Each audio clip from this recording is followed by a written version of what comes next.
Hello. Welcome to Lotus Life, the podcast. And this is a special video version this week. Each week, my podcast brings episodes where we chat about finding the fun and your path to happiness, how you can live your best fucking life and find joy in even the smallest of things, embracing being the imperfectly perfect human being that you are. If you didn't know, the lotus is this beautiful flower that blooms out of muddy water, and that is what this podcast is all about, celebrating blooming from even the murkiest of conditions in life. We definitely have a few laughs along the way each week, and because this week's episode, I'm bringing the super special treat of a video as well as the audio in all the usual places where you would listen.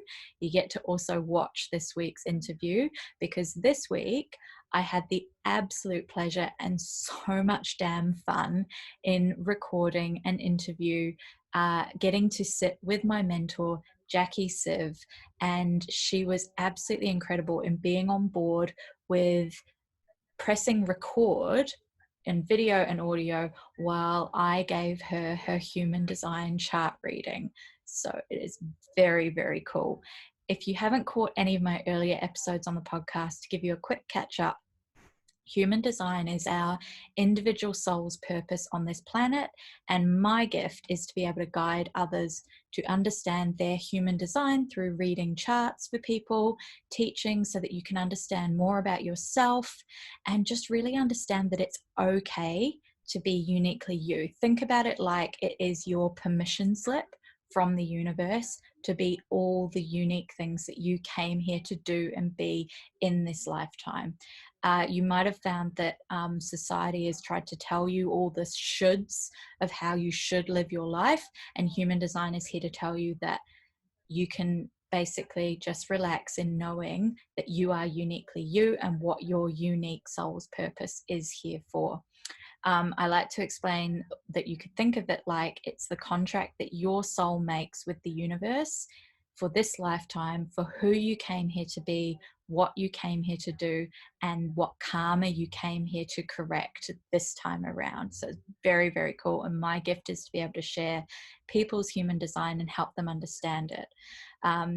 So each and every single person on this planet has a completely unique human design to them, and you find out your human design using your birth date, your birth time, and the location you were born, which will give you a chart that is specific to only you.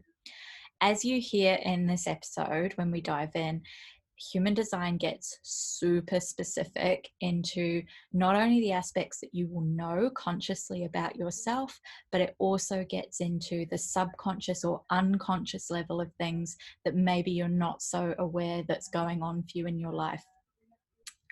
With Jacqui, we talk about and dive into emotions, how to know how to make the big decisions in life, how to trust your own intuition or inner guidance, and what challenges are uniquely yours to work on within this lifetime. So it's very, very cool.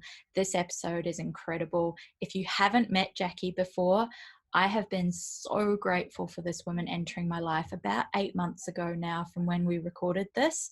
I've been mentored by her ever since, and it is no joke when I say my life has completely changed for the most magical kind of better. So if you're not already following Jacqui, I'll put links in the show notes with this so that you can go and follow her. I give you permission to press pause and go follow her straight away, because she is that magical. Jacqui is an expert coach, mentor, guide who is here to help people go through not only their own spiritual transformation, but life transformation as well. She's the bridge between the science and the woo, and she is an expert in practical spirituality. I freaking love this woman so much, and I am so excited to share this episode with you. And as a bit of a background to what we cover, we dive into Jacqui's chart, but what I get her to do at the start is just to introduce herself to you in her own words and to give you a little bit of her backstory, which helps you to understand just how mind-blowing it is what her chart gets into saying about her purpose, and gives you a little bit of context as to what Jacqui's life was like before she stepped into her calling and the work that she does now. Enjoy.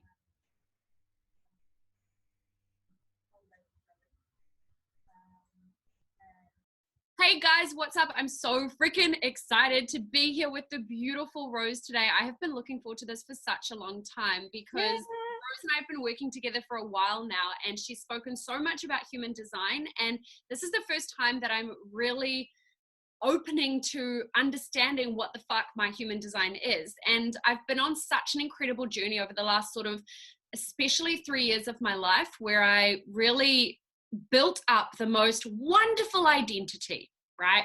That so many people would desire to have, where on the outside I had a business that was going well, on the outside it was a great relationship, on the outside I had all the things that you should want to tick off on your society says this is what I need to succeed list, right? Until one day I woke up and I realized that I was so fucking depressed because I was so out of alignment with who I truly am and what I'm truly here for, that the life I had created I'd completely settled for in every single department. And though it was good, it was not great. And my soul knew every single day that I was dying inside, right? That like the more I lived this, for want of a better word, like this fake life, the more that I was strangling my true dreams. And it felt like every day that I woke up that I didn't do anything to get out of that, it just got worse. And it got harder and harder to actually tap back into what it feels like to be the soul that I am, right? And so when I reached this breaking point of just, it's going to be harder to stay where I am than it is to leave, I just knew I had to change something. And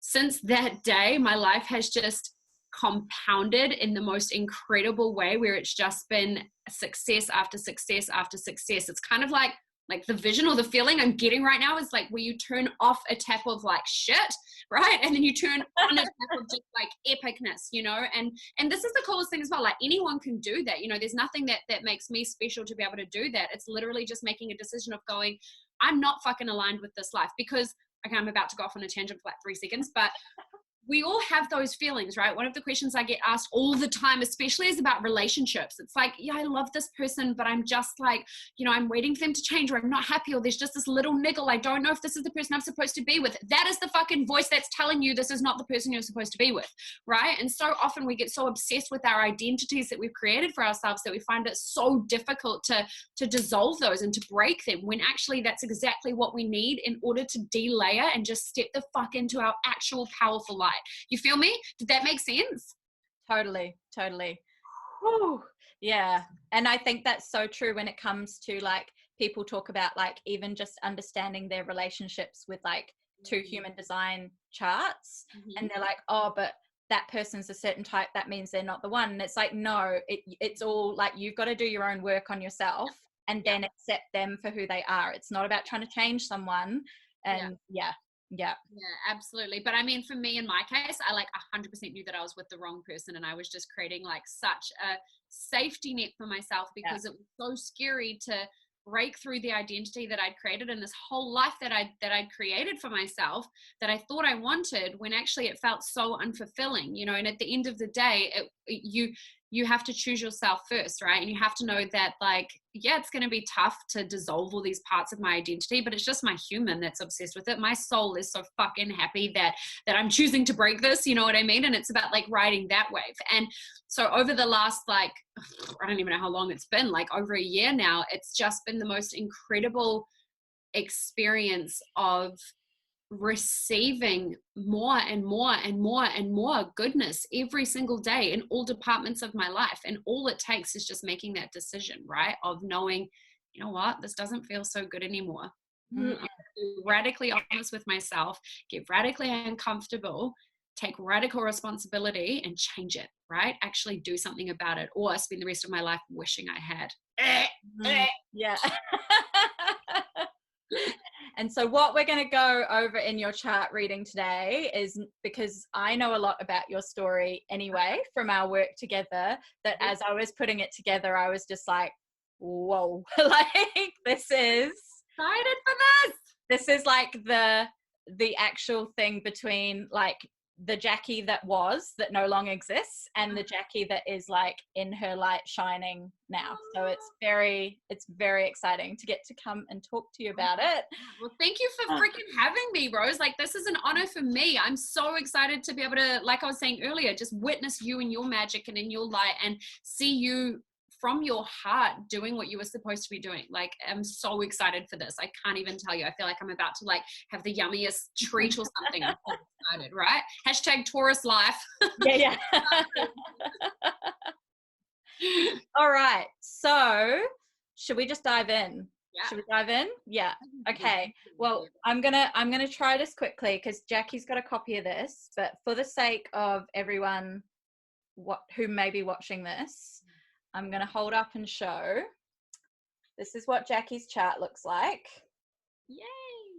So, Jacqui, you are what is called a splenic projector in human design speak. So that's like the basic core of who you are, and in terms of when they talk about like getting to know your human design, like honestly those would be the two major starting points for people, that even just having that knowledge can like radically change their life. Like there's so many layers and so much you can get into, but honestly like people will literally just spend even just the first couple of years just getting into those two things alone. So it's really cool. So we're going to cover a lot more than that, but they're kind of like the real starting points, starting blocks. Yeah, I'm getting goosebumps, but like on my insides, like here, it just feels so good. It's like, yeah, baby. Which is so interesting because that's your spleen that we'll talk about soon. That's your spleen. Your spleen is in control. So as a projector type, that is like the holistic group. And then within that, there's the different types. So yours being governed by your spleen is like unique to you. Whereas for me, I am a projector, but I'm what's known as a mental projector. So I've got like a completely different kind of type of being a projector to you. But as a whole group, projectors make up about 20% of the world's population. And we're also the newest energy archetype to exist out of the 5 that exist. So we've only been around for about 230 years. Wow. So compared to the others that have been here for millennia, right? Like they have been here all along. So and the human design, they talk about the fact that new types will continue to evolve and come into existence as like our collective human consciousness keeps evolving and developing in the future. So there's more to come, we know, that we don't know what they are yet. And so the reason we're called projectors is because our aura that extends the nice 3 feet around us is focused on the other. So we extend and project out into other people. So basically, I so feel that. Yes. Yeah. So that's unique to our aura. None of the other types have that. They've got a different aura kind of configuration. So that's what gives us essentially what most projectors will like relate to, that is this kind of superpower of being able to see into other people and like interact with them on like a real deep energetic level, because that's what your aura is doing all the time to everyone around you. The other really cool thing is that we are, because we've got that gift, we're also designed to be seen by others. You'll always be noticed by others, but because society's conditioning and the kind of paradigm that we live in at the moment, it typically tells us that what we're supposed to do of kind of sitting back and waiting for people to approach us isn't the successful way to live. So it's like for a lot of projectors, they'll actually hear that they're a projector and go, oh my God, I've been trying to live my life as a generator or a manifester, which is 80% of the world around you. Wow. When you think of it that way, like you are literally surrounded by generators, manifestors, and manifesting generators. Like they are all around you. Reflectors they only make up 1% of the population. So they're super rare. They're like the unicorns. So because we are so different, we're what's called a non-energy type. And all the other types, that 80% of the world, are known as energy beings. So we don't have a consistent form of life force energy that these other types have. Our gifts and what the projector is here for is to have wisdom. We're here basically to give that wisdom on to the others and use what is your unique soul's purpose to guide the 80% around you.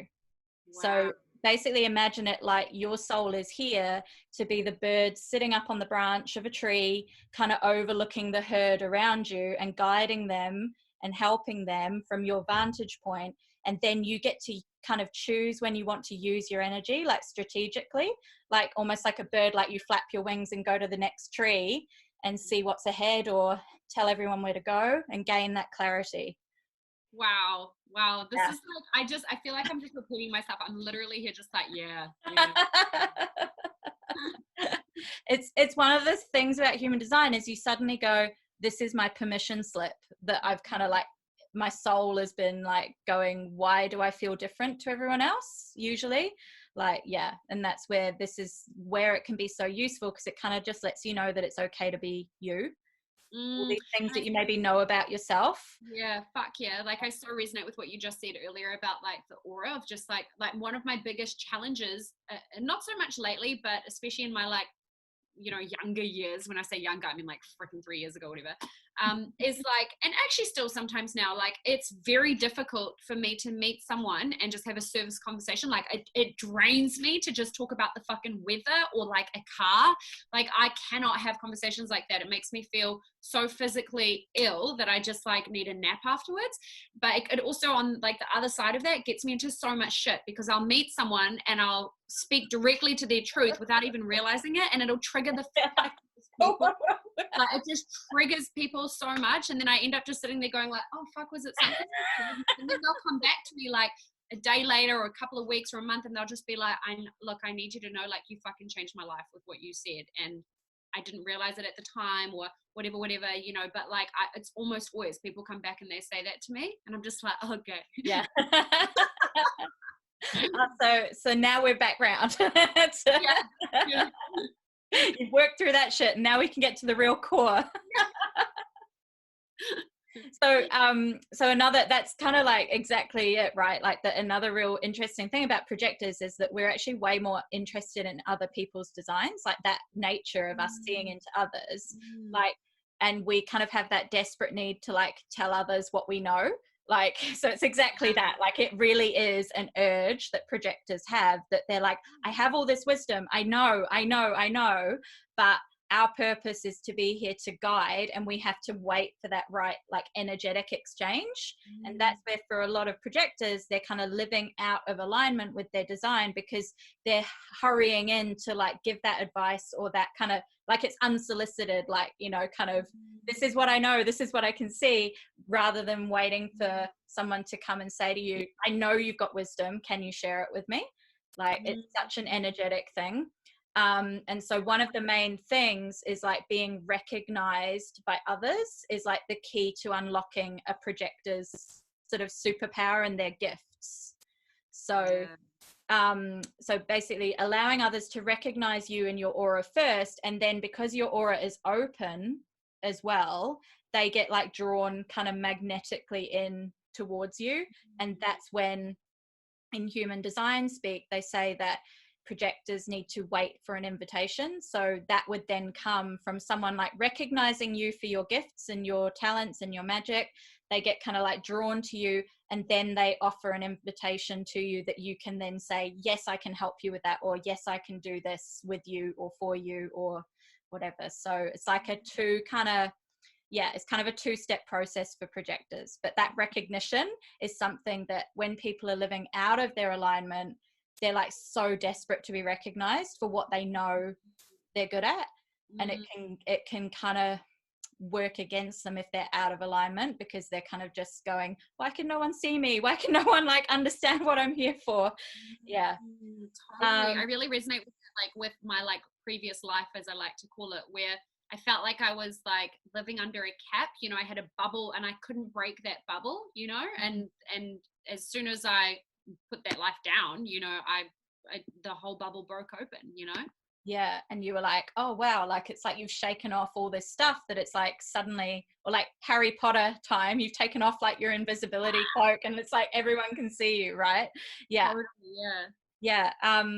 And so then also like energetically, it's like learning as a projector that not all invitations are going to be right for you as well. So it's like being able to trust and not hang on to that like desperation to just say yes to everything, that then that's where, and in your case, Jacqui, having the splenic influence, and that's your kind of guiding authority, will tell you whether an invitation is right for you.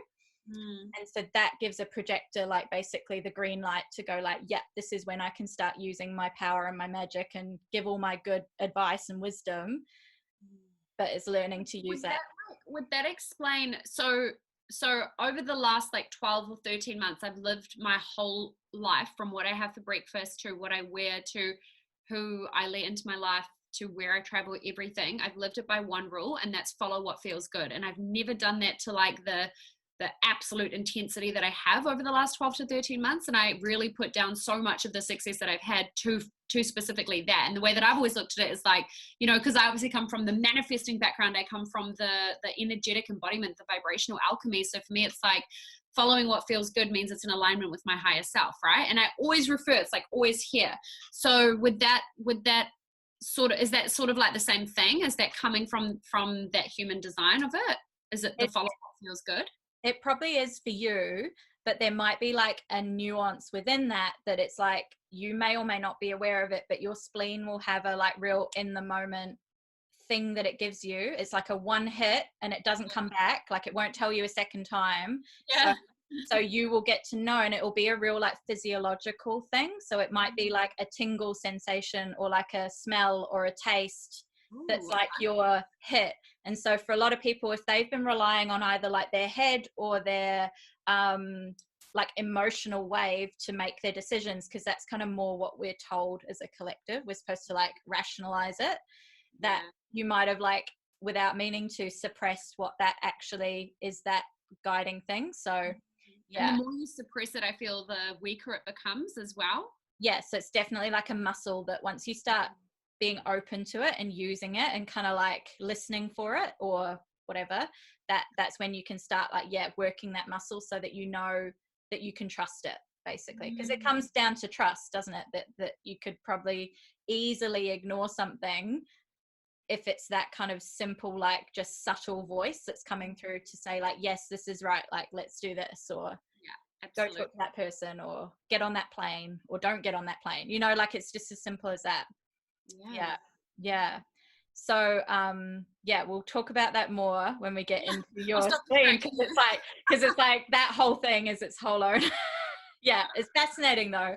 And so where were we up to? So like just going back to kind of talking about that energetic exchange of like when an invitation is right for you.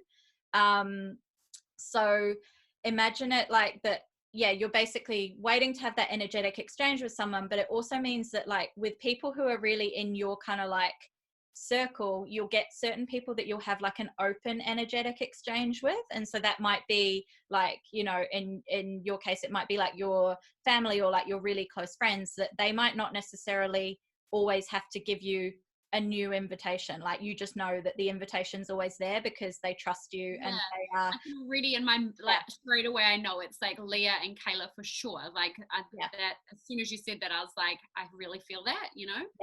So you don't have to necessarily always wait for them to give you an invitation, but for someone that you've not created any energy with before, it might be a case that you do need to wait for that invitation from them.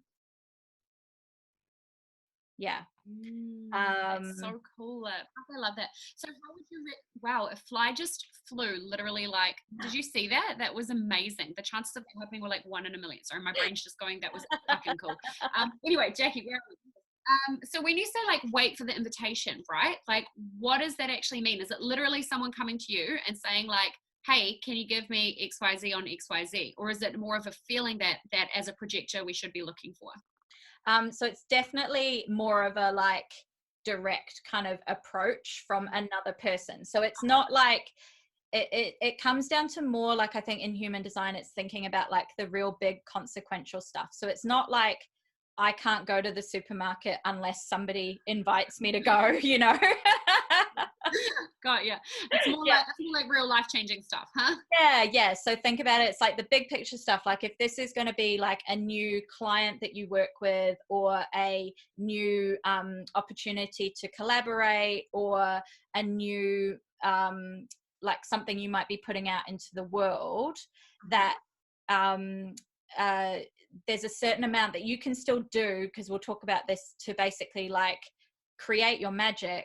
But it's at that point that there's like the energetic exchange with someone else, that like if you were to go and try and like sell yourself to someone, that's where the energy will be wrong. But if they come to you and they're like, hey Jacqui, I've seen your stuff, like I love how like you talk about this, I would love to know how we could work together, boom, gone. Like that's fantastic, that's perfect. Yeah.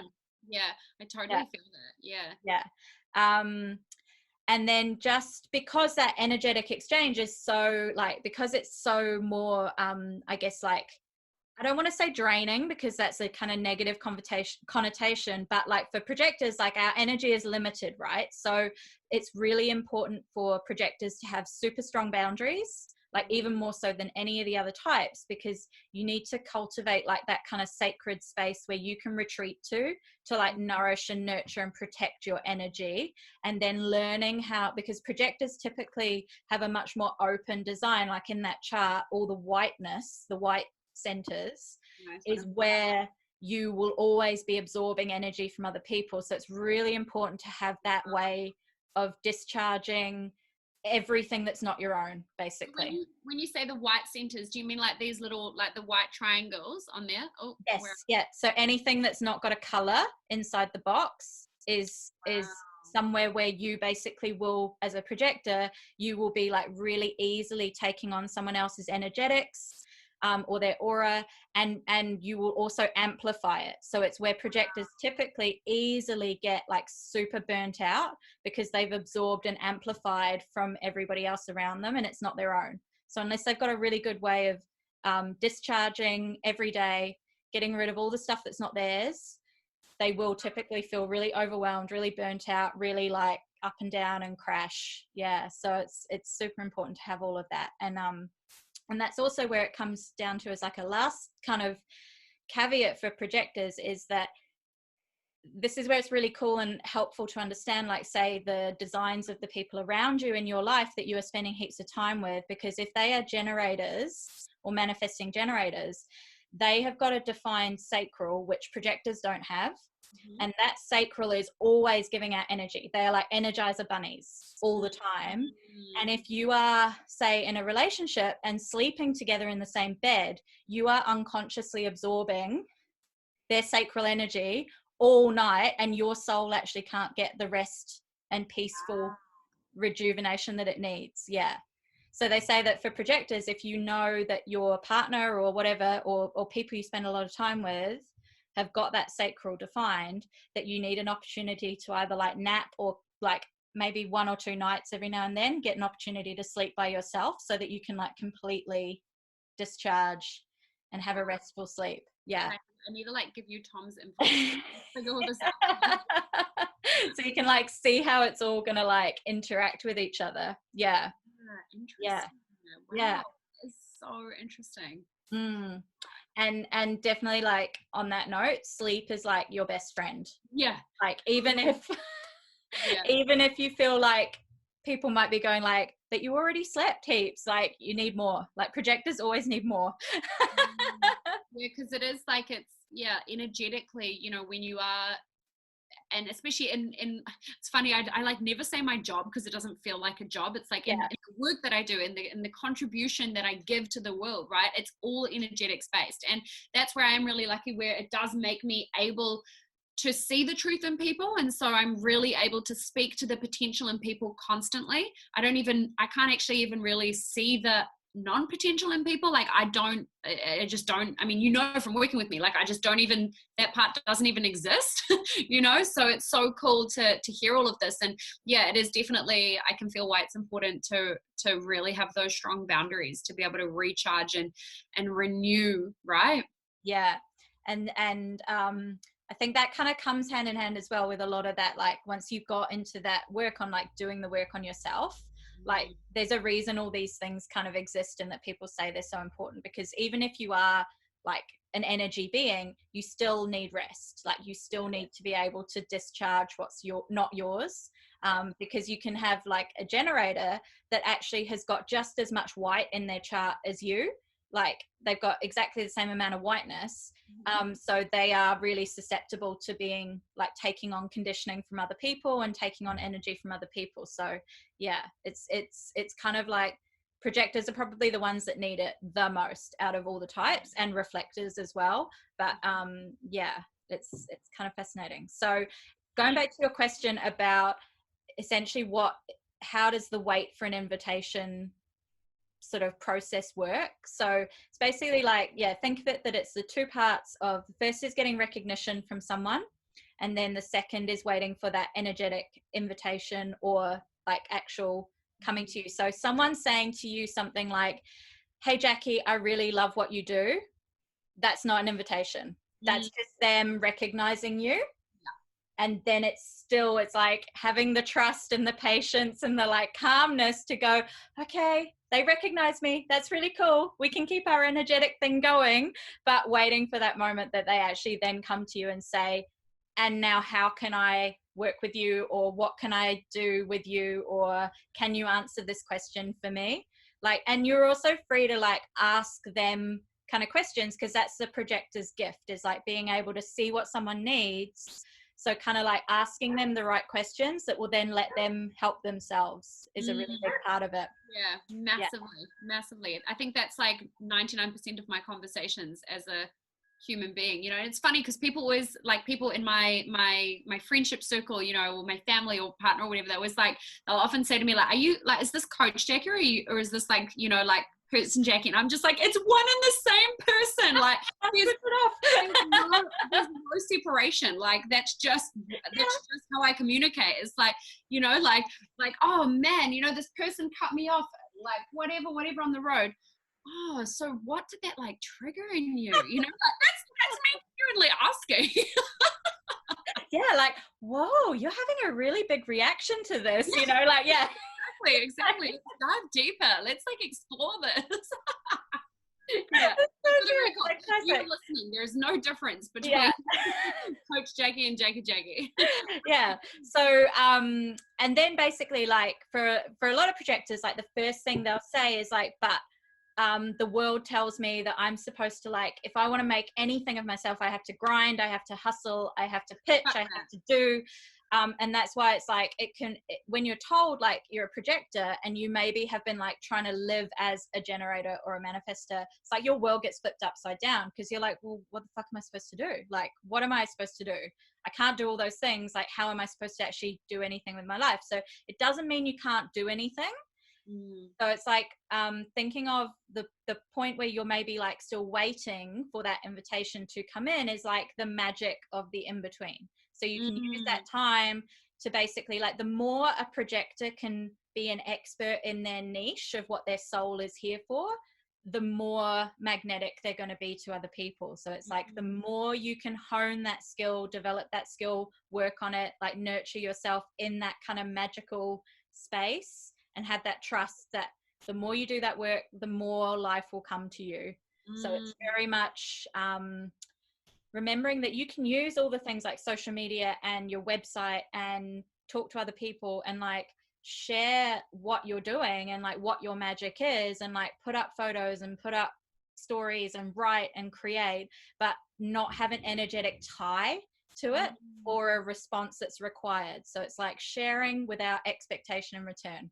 I love that. Yeah, it's such a powerful thing, and it, you know, it fits so well with manifesting and with the vibrational alchemy of life as well, because anything that we come at from a vibrational standpoint of needing it, you know, of like, oh, hustle, grind, push, force, you know, that just comes from that dominant vibration of lack, essentially, because you're so focused on doing something that you are just consistently reminding yourself that you don't have it yet, and that in a vibrational sense and an energetic sense is just attracting more of that back to you. So I really love how aligned this is with my one of my fundamental core beliefs in the way that I operate is literally surrendering, right? And really living from that place of trust and faith that everything is already on its way to me. It's on the way to all of us, right? And we don't have to, like, yeah, we take the action, but I mean, you know what I say? It's like we first create that dominant vibration within us, and then we look at what human action needs to be taken in order to support that vibration, right? But it's that internal core vibration frequency that matters the most, anytime, anywhere, no holds barred, no exceptions. And it would be so fascinating to know, like, how many, say, projectors you attract to you, because you are putting out that, like, reassurance that, like, this is okay to be who you are, you know, in that energetic sense of saying, like, it's okay to put out your magic and not be like, not having the kind of like grabby hand. Yeah. It's like you're just putting it out there with like open palms, yeah, and waiting for what comes back. Yeah. I definitely know one of my clients is actually a projector with the Splenic authority as well, so that's really funny. Babe, what time were you born? You know what time you were born? Just like off the 6:05. 6:05 specifically. Oh, so he knows. We'll have to do like a follow-up of like what he is. also knows what his rising sign is. Getting a little hot in here, you know.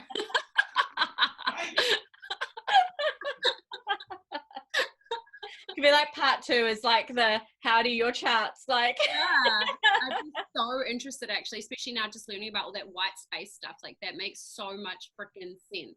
Like And so much sense. And just on a like side tangent for that is that when you look at your chart, there'll be like certain lines that are just like little half lines coming off your, that are either like red or black. Yeah. And they don't go all the way through to another one. But when the other end that's white is joined, it makes a channel. And so it becomes like something else that basically like lights up those two parts. And so when you say that like someone completes you, it's like they literally might have that other end of the channel. And that you is connect. so interesting. Yeah. So it's like really like when all these sayings like you complete me, it's like it comes down to human design. There are literally places where people can complete each other and like complement and create something that is like a whole. Wow. Yeah. Yeah. Wow. That is so powerful, eh? So on a real like time. Yeah, sorry, I just went off on such a big tangent there, but it was fun. It was sorry, not sorry. So I'll just I won't go into this too much because like basically it's exactly what we were talking about before of like that living in your kind of like highest self state, like living in your design, living in your alignment, high vibration. Like, so basically for a projector, the general like term they'll use for like if you are in your best state is you will feel successful, or you will feel like you've been a success, versus if you are out of alignment, like a real kind of like flag will be any sense of like bitterness or feeling bitter is like the major flag for like a projector that they need to kind of like course correct and get back on track. So there's a lot in human design that kind of, some of the older stuff talks like a lot from like the kind of negative mindset about like what not to do or how not to feel, but I try and choose to like talk about it in the sense of like this is what you want to like either be feeling or like aspire to feel like, so it kind of reframes it in that way of like talking about the positive future state. So yeah, it can kind of some of it when you start reading it can feel a bit heavy, but it's like just looking at it with a different lens and going like, okay, well, all that is like a flag that basically like, if you're feeling bitter, you need to just kind of do something to like shake it up and get back in alignment. Yeah. Well, that's what life is, right? It's like that constant course correction. Yes. And it's where that, just that general sense that like for projectors usually as well, if they're feeling like burnt out, overwhelmed, exhausted, that's also like a major like red flag to be like, you are not living in your design, because you shouldn't be. If you are living in your design, life should feel easy, it should feel successful, and you should feel like you are just like this magnetic, like magical, energetic being, basically. Yeah. It's a good place to be feeling, that's for sure. Yeah. And I was just going to see if there's anything I had like written here specific to your design. So beautiful. I just have to tell you that. Look at you coming all close to the camera. You really are so beautiful. Thanks. Should I have an invitation to say that? Definitely knowing when enough is enough can be a real work on for you, because like taking on that condition of trying to like prove yourself, or like fear of not being invited, like yeah, because for you, like we'll talk about it a little bit more in a minute, you've got your root center or root chakra, because it's the same thing, is defined. So you actually have got quite a lot of energy there, and it's all like adrenaline energy. So like yeah. So we'll touch on that in a minute.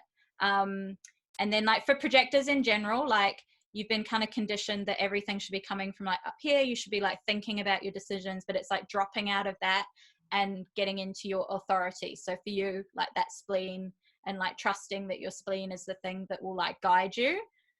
Yeah. So for like projectors in general, it's like finding what their authority is and then learning to trust that. And so we've talked before about how mine is, I don't have one. Like I don't have an internal one. I have nothing inside me. So I have to literally just be able to like speak out loud to someone else and hear myself say what I'm talking about, and then I'll know what my decision is.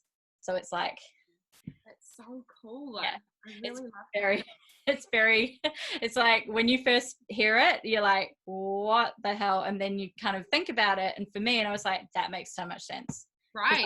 Yeah. Because I've never had that like inner knowing. And I've been like, how the fuck do other people know what they're supposed to feel right now?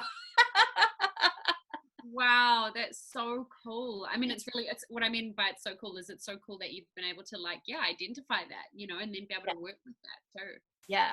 So kind of like the knowing yourself part, right? Mm-hmm. So let's talk spleens. Your spleen as your authority.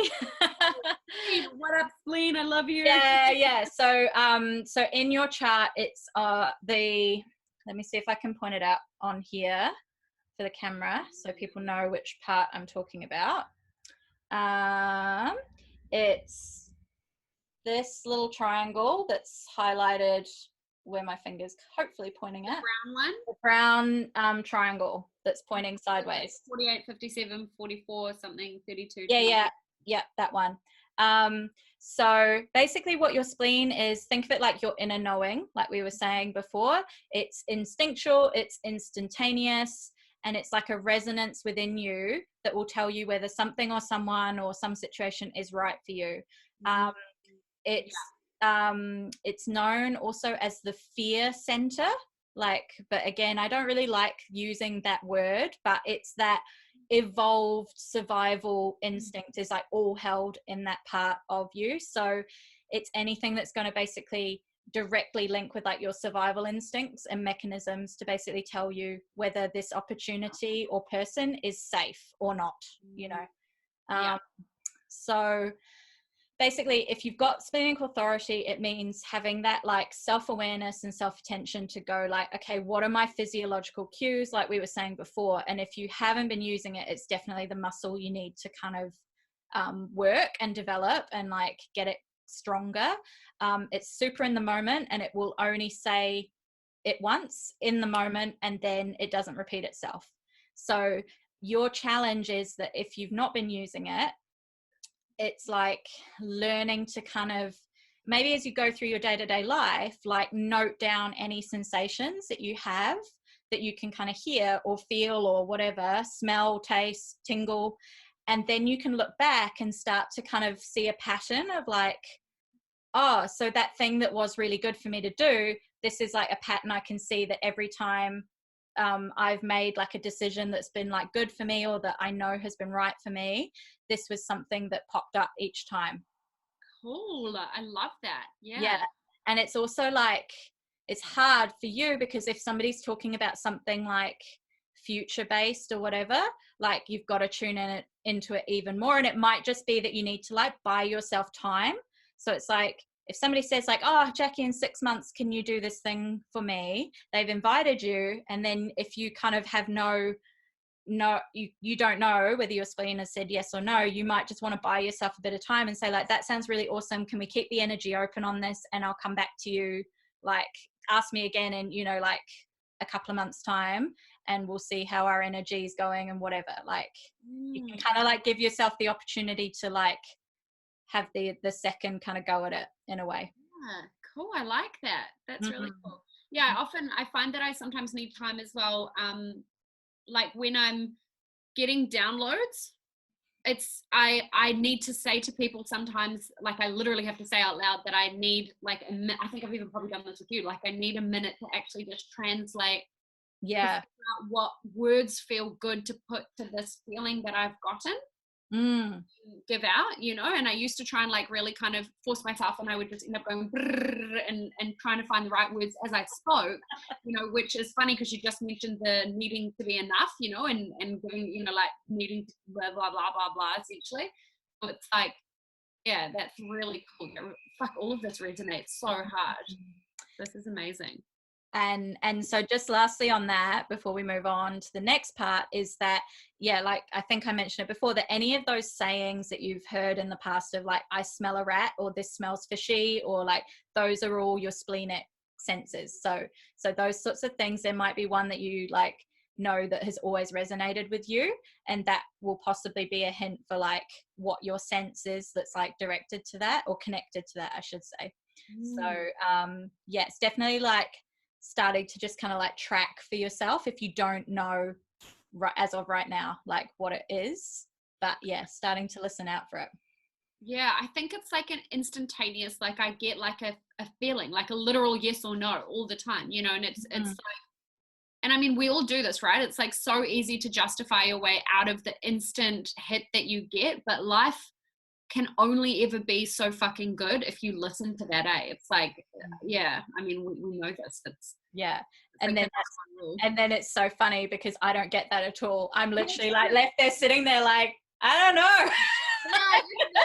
Give me something, please. Yeah, I'm like, come on, like give me something to work with. So I literally have to sit there and go, Jacqui, I don't know, and then start talking about all the like different scenarios, and then go, oh yeah, that one that I just said, that's the one. Yeah, right. But that's cool. Like it's awesome to be able to do that. Yeah. So so that's like basically your two major things in your chart, that like even if you're just doing those, like you're kind of like well on the road, which like we know already with like the way your life has gone, you're already well down that track, but it just gives you that kind of like clearer picture of, as a projector. And it makes sense to my human side now, like the part of me that loves science and understanding shit, like that quantifies it all for me now. You know, it's like, yeah, here's the science to it. Yeah. So what we're going to go into next is more like the stuff to do with like your soul and your soul's like purpose. So I want to make sure we get So I want to make sure we have enough time to like go through this stuff as well. So so basically you will have seen maybe in your chart that everyone's got this what's called a cross of incarnation. And they can sound really out there, but essentially that's like the short version of that is that gives you a guide as to what your soul has come here in this lifetime, and what karma you've come here to heal from past lives. Is that on here? Like what? That's not on the visual chart. It's on like, there'll be a second part that's like all the text to do with your gates and channels and things like that. So it's not in the screenshot I sent you, but it'll be there in the bigger chart. So for yours is known as the right angle cross of the unexpected. I need to write that down. Yeah. Right angle cross of unexpected. The unexpected. Oh, that really excites me. And so basically the like one liner of what this is that your purpose is to go through an unexpected series of experiences, which then in turn initiates your purpose and will nourish you and will expand your intelligence in this lifetime. Holy shit, can we say that again? Unexpected series of experiences that in turn initiates your purpose. So it's like the thing that lights your fire, I guess, and then will always nourish you and will expand your intelligence as a being here on earth. Fuck, that feels so good. So like kind of like having an orgasm right now. Kind of like you've got to go through the shit and then share it kind of approach, I guess.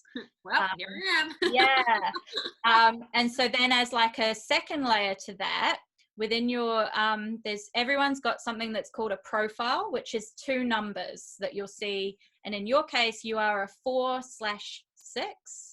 which is known as the opportunist and the role model.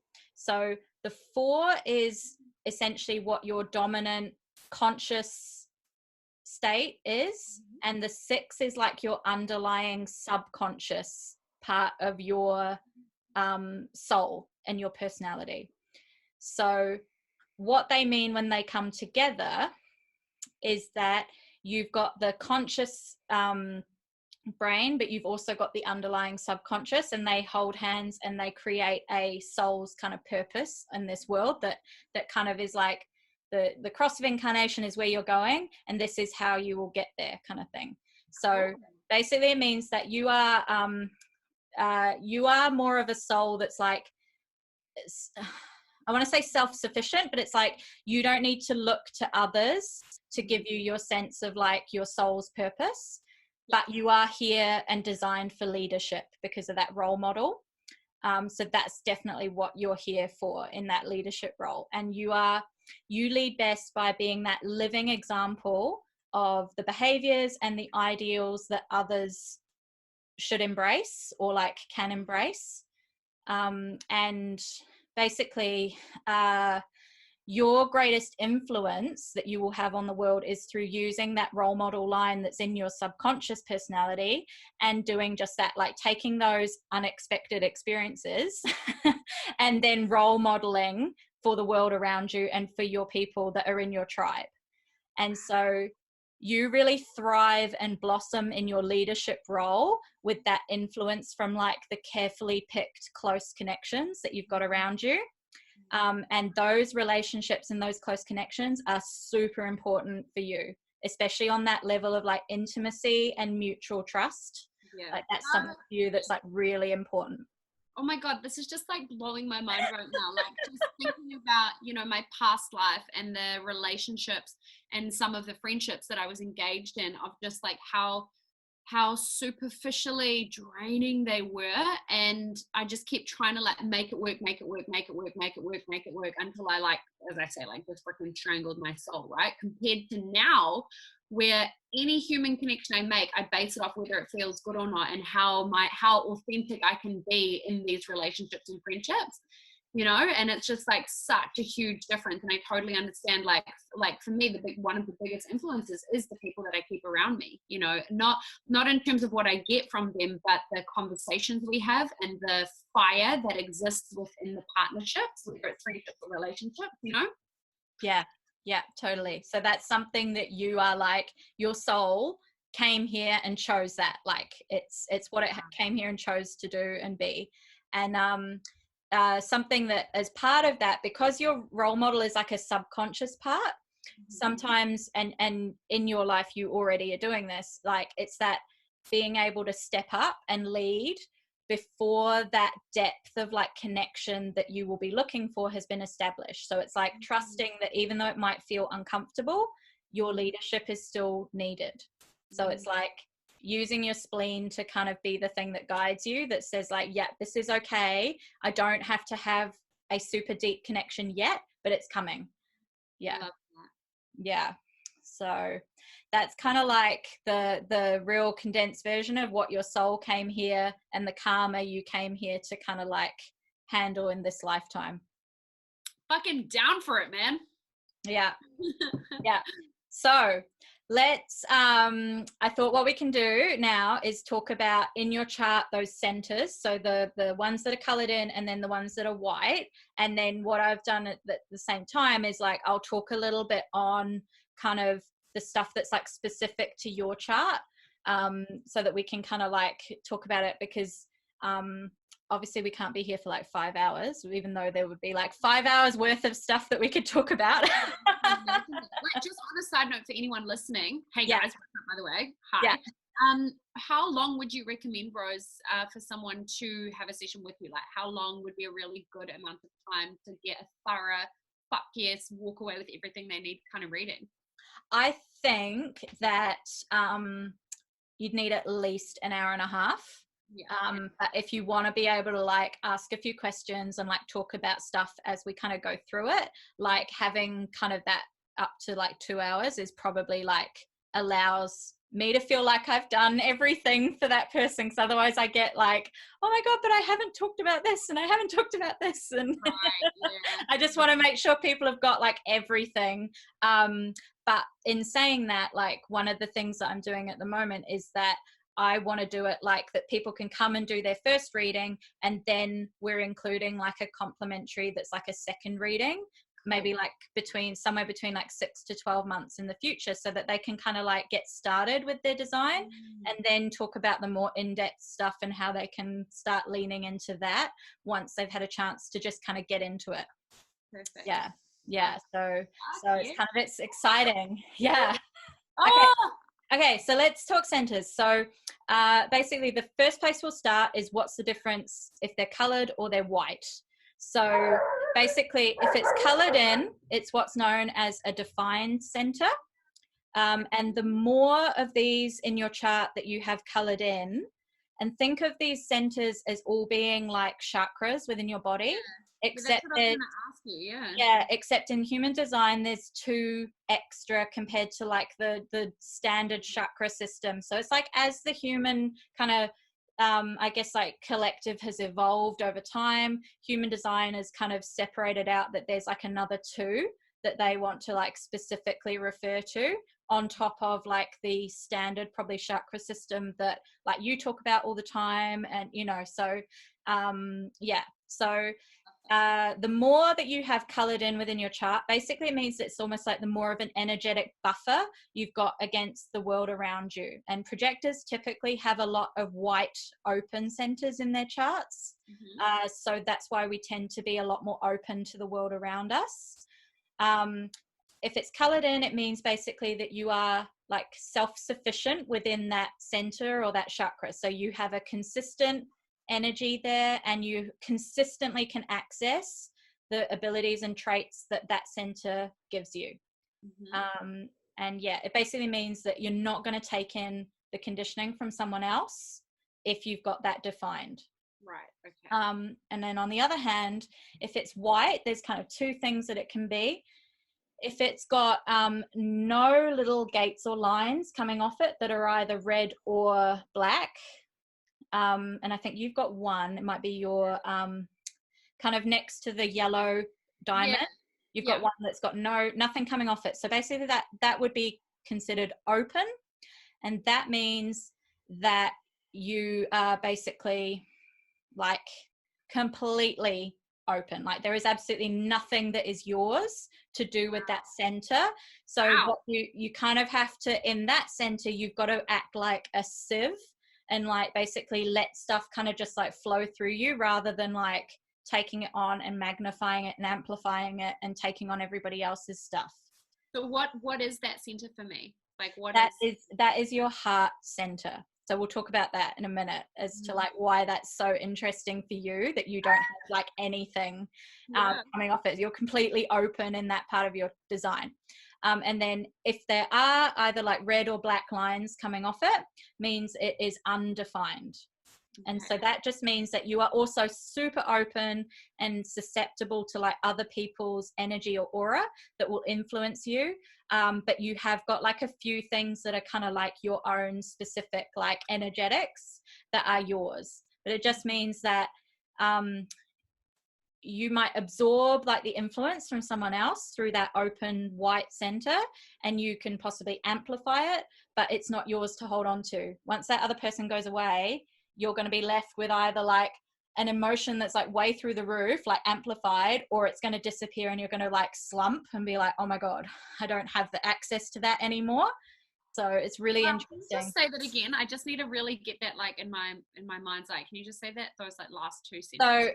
So say for example, you in your particular chart, your solar plexus, which is your emotional wave, yours is open. So if you're around someone who has a defined center there, their emotions and stuff, they could walk into a room feeling like a a 2 out of 10 pissed off about something, but they're kind of like having a little rant about like, oh my God, this blah, blah, blah happened to me. Because you're open there, undefined, sorry, you will take on their emotion, and you could potentially be feeling a 7 out of 10 because you've taken it on, you've amplified it, and then you're left with all this emotion that's not yours. That happens to me all the time, and I literally have to be like, why the fuck am I feeling like that? Oh, okay, it's because of that, and then like dump it, you know? Yeah. So it's like you've got to have those real strong processes and boundaries to be able to basically just like flush out and discharge. Yes. And that's why for projectors, having that space at home away from other auras is so important. Yeah, I understand why now. Yeah. And so I'll just add for like people listening that like often like when we talk about this openness, like a question that comes up a lot is like, oh, well, does that mean you're an empath if you've got lots of openness? And people assume that because projectors and reflectors typically have got more openness in their chart, that they are the only people who can be empaths. And that's not really the case, because you can have a generator with heaps of white in their chart and openness. So it doesn't necessarily mean that it's only projectors and reflectors that can be have that ability to take on the emotion or like take on the feel of the room or whatever, or read people. The difference for projectors is that we've got that penetrating thing that we can see into the other person. So that's where we feel like we are energetically, we can see straight to the heart of someone else, and then we're really open to their energy affecting us. So projectors do tend to be more towards that side of being like people who are seers and guides, and you know, like they've got that energetic ability to like help the collective tribe, I guess, and understand others. And then a reflector, just quickly, like if you look at their chart, they have no colored in things, they are all white. So they literally have nothing that is their own, but their aura is like Teflon surrounding them. So they actually have got a better time than projectors, because they can just like let stuff slide straight off them. They don't get that kind of like, we take it on, because we're open. Yeah. Yeah, it's like I feel it's near impossible for me to not take it on. Like I've gotten really good at recognizing that I've taken something on and expanded it, and then I've dumped it. But it's like probably because it is part of my human design, it feels near impossible to not take it on at all. I feel like it's more just about being aware of like, oh, okay, this has just happened. That's not mine. Let's put it down over there, you know?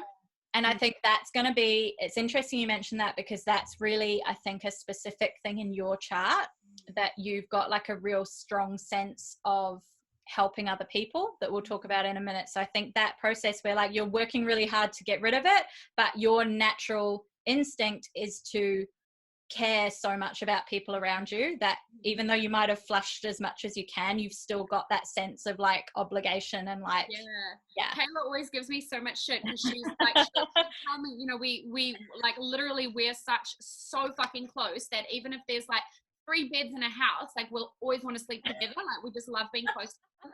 And she'll wake up in the morning and she'll be like, oh my gosh, I had such a bad dream last night, like this is what happened. And my first thing is to just try and solve it for her and be like, why did you have this bad dream? Where's that coming from? You know, like I'll and half an hour later I'll walk up to her and I'll be like, hey, I figured it out for you. And she'll just wake up, you know, she's like, I love that you're still thinking about that. And I'm like, but I really am, like, you don't understand.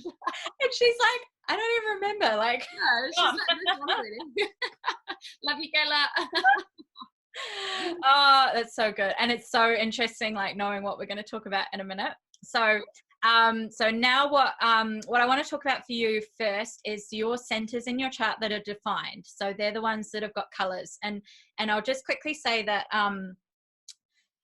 when you look at your chart and see the lines that are either black or red, the black ones are your conscious personality. It's what you know about yourself. Wow. The red is your subconscious or unconscious, and you may or may not be aware of it. But it will be the stuff that someone else could hear and go, yeah, that's so you. Like, that's you. Like other people see it, but you maybe can't see it about yourself. So that's just the difference. And you can have two, you can have a red and a black line in the same little thing. That just means that it's like you're doubled down on that within your chart. Like you've got it both in your conscious and unconscious personality. Yeah, I've got quite a few of those, eh? Yeah. So you're like real strong, and like you've got lots of like real strong parts that are like all linking together like really tightly. So you've got some like really strong bonds that are like conscious and subconscious, like doubling down on that energy and that part of you. So yeah. All part of your gifts, So what are those? Oh, you'll probably tell me in a minute. So we'll start with your throat center or your throat chakra. And so in your chart, that's the brown square that's like just below the two triangles in your head. And so for you, you've got that defined, and what you can think of is like that and this is funny that you said earlier about the flow of like chi in your body. The throat is essentially like, think of your body like the map of the town, and the throat is the town square. So it's like all the energy is flowing towards here in everybody, and all roads will lead to Rome. So basically there's like pressure coming from your head and your root, pushing everything towards your throat, and it wants you to be able to communicate or act upon what is going on energetically. So obviously for everyone, this is the way that we would try to attract attention to ourselves, and it's the way that we manifest through communication. So about 70% of the world have got a defined throat, and then for you, what's the best way to put it? Okay, so 70% of the world have got a defined throat, and basically whatever that throat is like linked straight to will be like your gift of what you can like easily speak about. So if it's linked to your mind, you will be able to speak about like what's on your mind. If it's linked to your emotional center, it will be easy for you to talk about your emotions. In your case, it's linked directly by like 2, so you've got like double down to the yellow diamond in your chest, which is called the G center in human design. But basically what that is that's your higher self, your identity, and your direction. You are like directly linked between your throat and your higher self, identity. I don't even know what the links mean, but it just feels so fucking right. Like I'm just like, yes. You've got like a super strong connection of being able to speak from your higher self, basically. Like that is your soul's gift going there. And so for you, your gifts lie in communicating, like we were talking before, the lessons. When we were talking about your 4 and a 6 being your like ability to go through something and then share it. So your gift lies in communicating the lessons of the past, and like not just talking like human past, but like the past, like past lives past. Like you've got that gift. And in a position as being like a recognized and invited leader. So that will come really naturally for you, that if you are in your design, you will easily be recognized and invited as a leader of like the collective. It's not going to come difficult to you at all by any stretch. And the world will really easily be able to see like your skill and your ability to lead, because having that throat chakra defined is like really important for being able to like communicate to everyone around you, and they understand that you've got like the skill and the knowledge to be able to be in that leadership role. And what you can think of it is like that you are always going to be in that role as like almost like the alpha wolf, but the one that goes off and creates its own pack of like high vibe people. Like that's you. You've got your high vibe tribe, right? Literally a bazillion%. Yeah. But only in the last like 2 years, right? Not even, probably the last 18 months. Yeah. So you will gather those people to you, and then you'll be kind of like that alpha leader of the collective, but you are like pointing the right way for them to go from a place of like influence, of like showing them from your own experience, but you can't do it for them. Yeah, absolutely. And then another thing to do with that G center for you is that you've got the gift of being, the throat center, while we're still on the throat, is that you've got the gift of being the listener and the record keeper and kind of like the gatherer of memories. So this is again getting into the like past karma, you know, all of that stuff. Like you've got that gift of like gathering all that wisdom and passing it on to the collective as well. So it's like you can share that wisdom that not only comes from your experience, but like past memories, and you kind of collate it all. And then you've got that ability to be like, I know it doesn't make sense right now, but it will make sense in the end. Yeah. So hard. I literally say that to people all the time. I'm like, I know that this probably makes no sense right now, but this just is like coming through for you. Yeah, like trust me, it will make sense in the end. Like you're there to kind of like reassure people that it's okay. It will all work out in the end. Wow. Okay. G center. So this is going down to your yellow diamond in your chest. Yeah. So not going down to my other G center. Okay, I'm with you. No. Not yet. All right. No, we haven't got to that part yet. That's your sacral, isn't it? Yeah. Okay, so G center is the big yellow diamond in the middle of your chest. That's the identity center. You're connected, like you're hooked straight into the flow of life. Like you are literally, through that, you are wired straight to the universe. In human design speak, they call it the magnetic monopole. And I've yet to learn anywhere near enough about what that definition means, but it sounds really important to do with connecting to the universe. So wow. No, it's like when you say I'm hooked in, so I missed that first part. So I'm hooked into the flow of life, and it's called a magnetic monopole. Yeah, and you are literally like wired straight to the universe through that. Yeah, because you've got it lit up in your design and it's defined.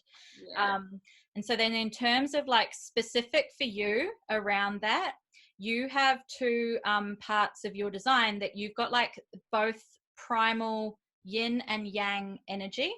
So you've got what's known as the 1 and the 2, and you basically means that you've got both of the masculine and the feminine. You've got the real, like the original OG yin yang going on, nothing that's been like diluted over time.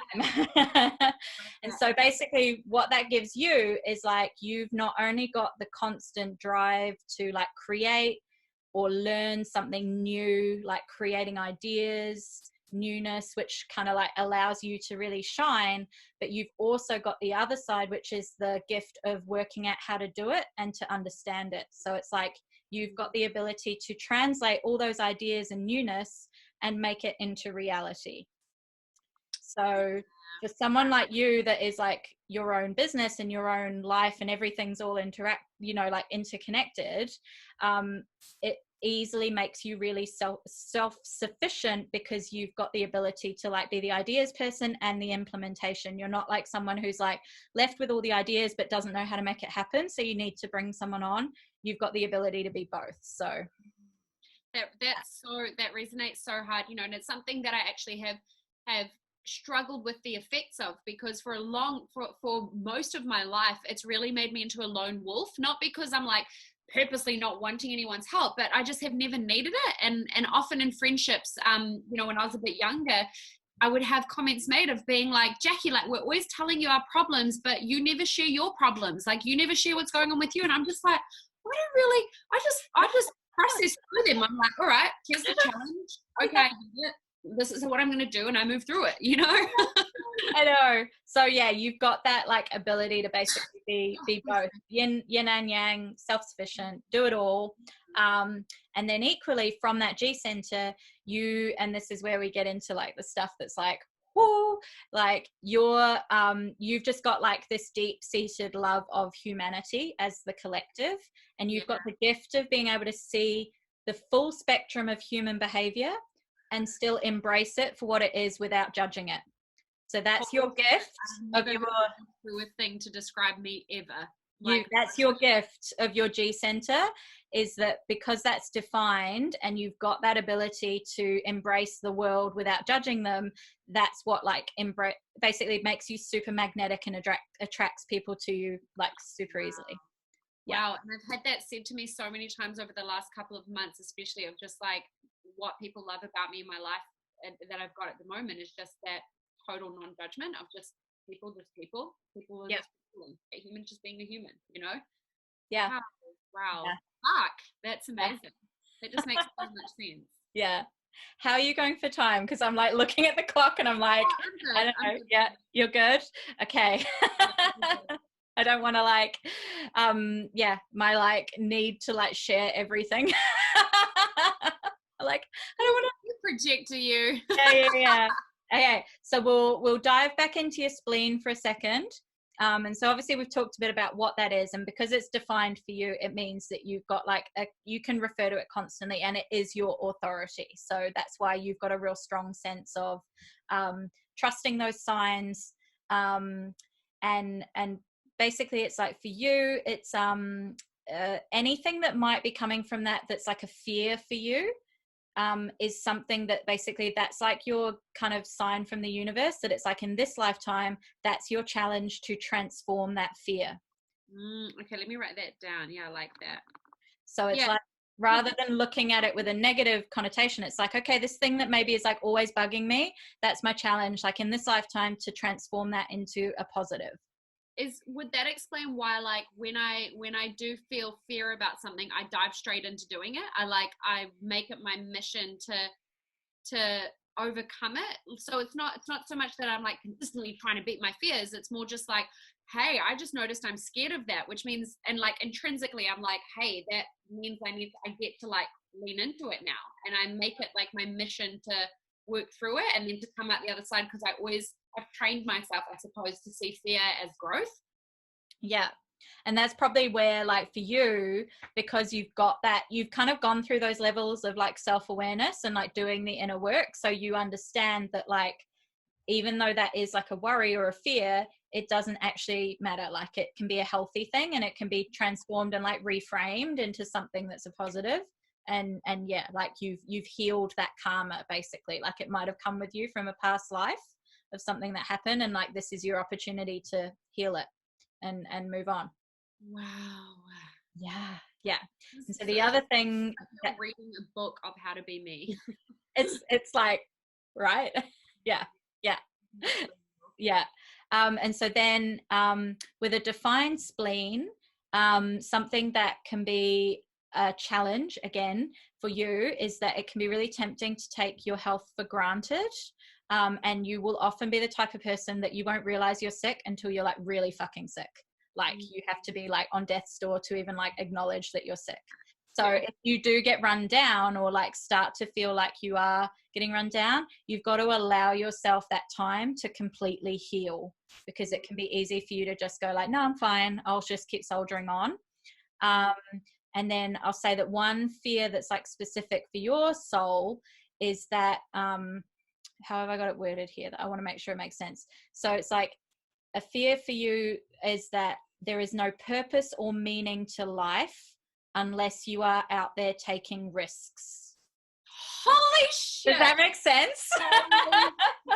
It makes so much sense. Like, I literally like even this is just the only example I can think of right now, but like even when I was in LA, right?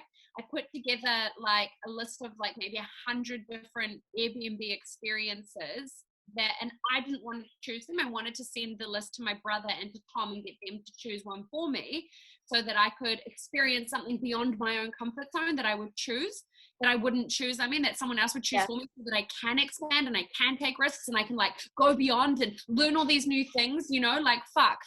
That just makes me I literally feel like I'm dying unless I'm like pushing myself and like trying new things. And I don't mean pushing myself in like a it feels bad way.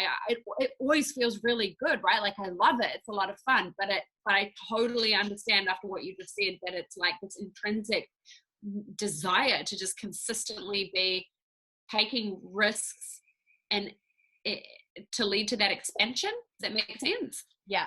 And so I guess that's where for you, it's like connecting to your spleen authority to know whether you are still taking that risk, or that like pushing yourself out of your comfort zone from like a place that's like energetically correct, that you're not just doing it because you're like, oh my God, otherwise I haven't grown, I haven't found meaning, I haven't, you know, like doing it from the right fear ever.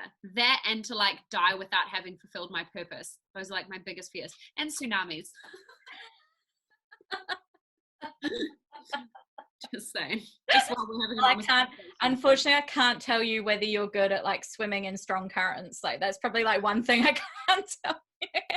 I love being in the ocean, so we'll figure it out one day. Yeah. And just like trusting that in fact there is other purpose and meaning to life. Like, beyond just always like pushing yourself to take risks. Wow. Yeah. Wow. Okay. Amazing. So that's your spleen. So now we're going to go down to at the very bottom of your chart, the little brown square that is your root center or chakra, which is in your chart is defined. And so back when we were talking about the throat and like the pressure of everything flowing to your throat, for you, the root is one of the two pressure centers in the body, and that's the one for you that's defined. So for you, the pressure is coming from your root center or root chakra. It's the home of adrenaline and momentum. So that's where all your like chi energy is coming from in your design, right? So basically for you, it's really natural for you to have a get up and go feeling. Like that is authentic for you. It's not that you're absorbing that from someone else. You genuinely have that in your design. You've also got like a real reliable way of dealing with pressure that's consistent for you, and you can easily correct something if it's not working for you. You've got with having that designed, you've got a gift of existential awareness, and then also the survival consciousness coming from your spleen, because in your design, in your chart, those two are linked together, so they kind of hold hands, your spleen and your root chakra. You've got like a channel that links the two. I think have you got two actually that link on yours? Well, it's got like the black. Oh, sorry, no, you've got one that links those two. That's right. I was thinking your throat and your G center. But you've got one. So basically the two hold hands, and so that's why you've got this gift that basically allows you to take the awareness and the survival consciousness. That means that you are basically always super excited about being alive in a physical body. It's like if anybody sees your stories and your morning routine, it's like every day you're like, I'm just so fucking grateful for being alive and in this body. It's like my modus operandi, like fuck yes, I am so excited just about life. Like just waking up every day excites the fuck out of me. Like it is a good day if I'm just like even looking at my roof when I wake up in the morning. Also coming from like that root center is that you've got to drive to live life to the fullest. There is more to life than simply just staying alive and existing.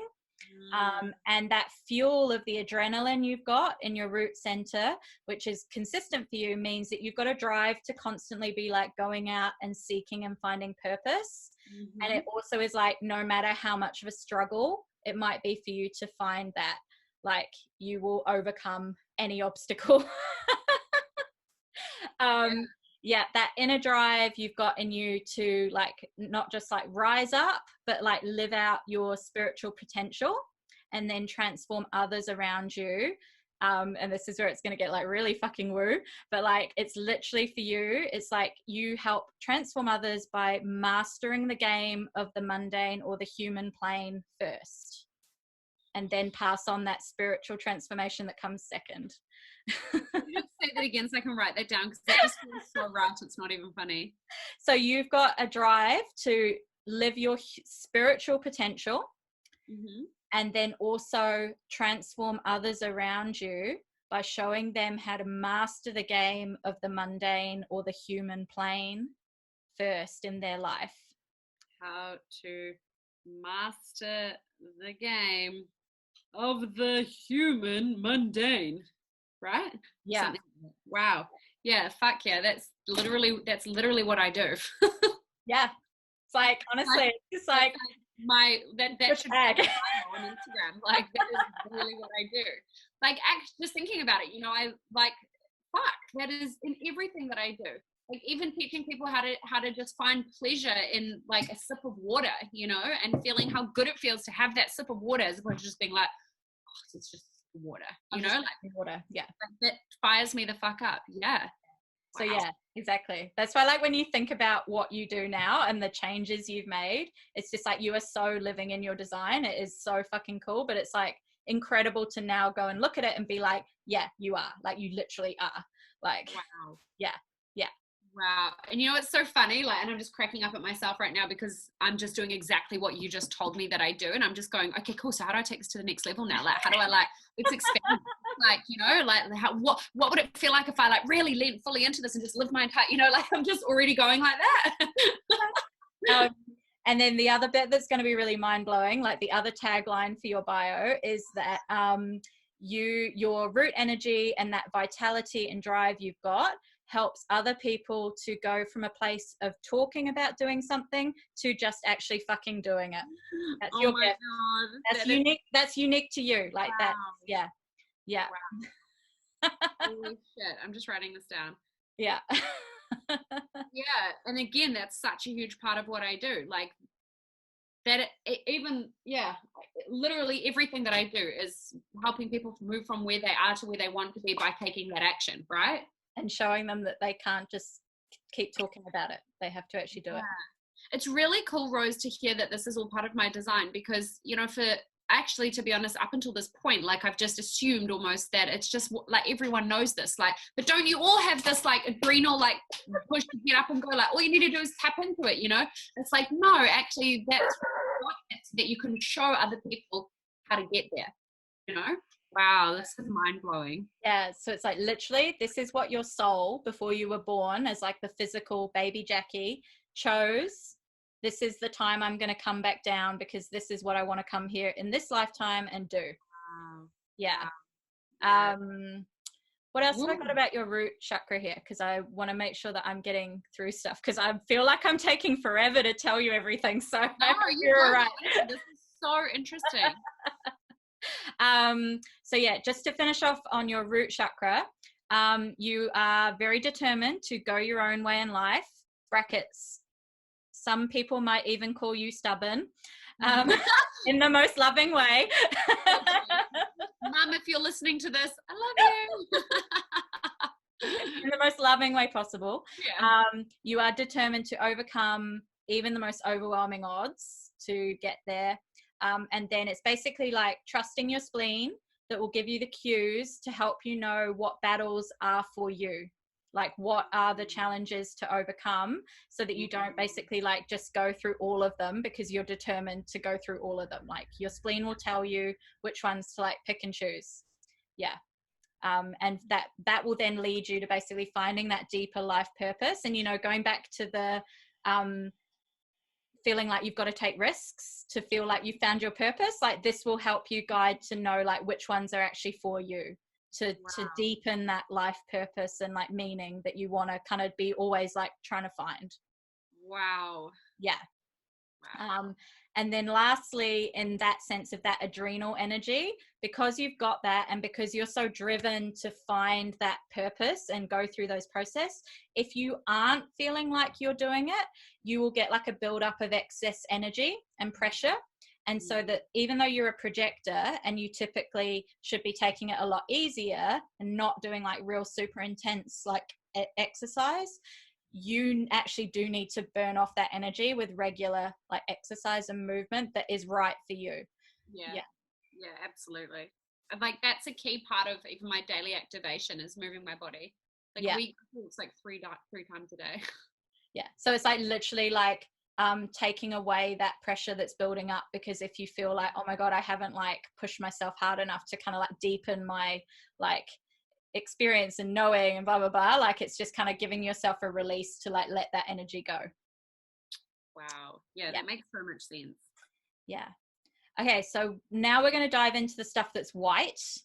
And we'll talk about firstly the one that's completely open, your heart, which is the little funny shaped triangle just beside your yellow diamond in the middle of your chest.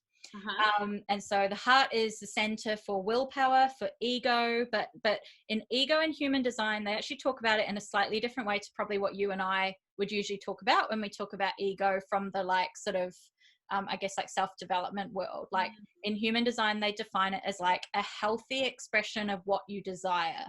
So cool. like, I like that. like the ego in this sense is like what you actually desire coming from like a good place.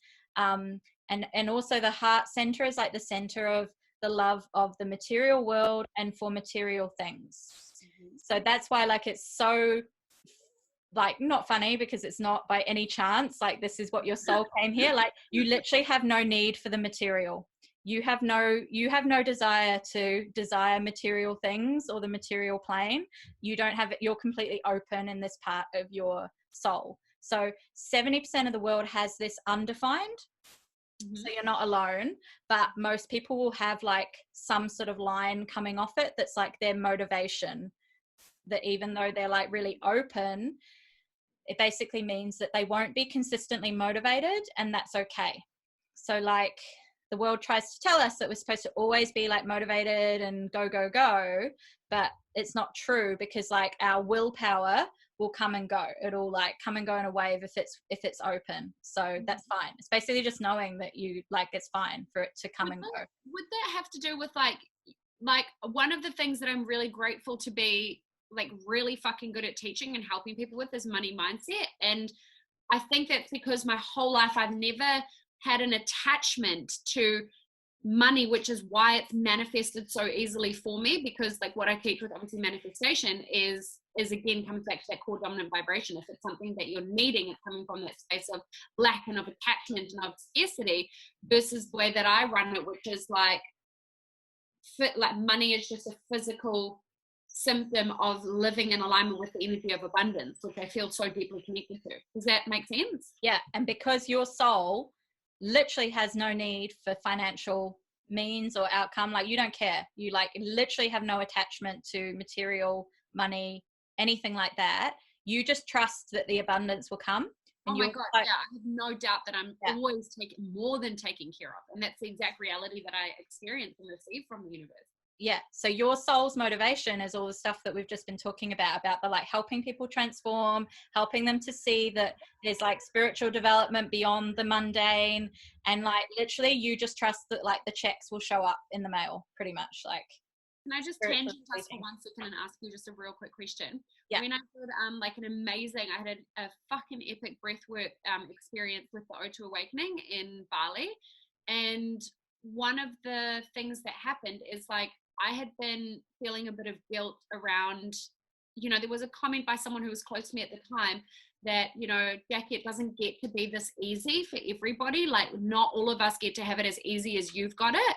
And that really triggered me and it really hurt me. And it made me kind of really question like, shit, is it supposed to be really hard? And anyway, and I went on this journey with breath work, and I at one point was completely out of my body, and I was surrounded by these 12 light beings, and they were just telling me, you know, because obviously this came through during my journey, and they just kept saying, and they didn't use their mouths, it was a energetic conversation, they just kept saying to me, you are here to show people how easy it gets to be.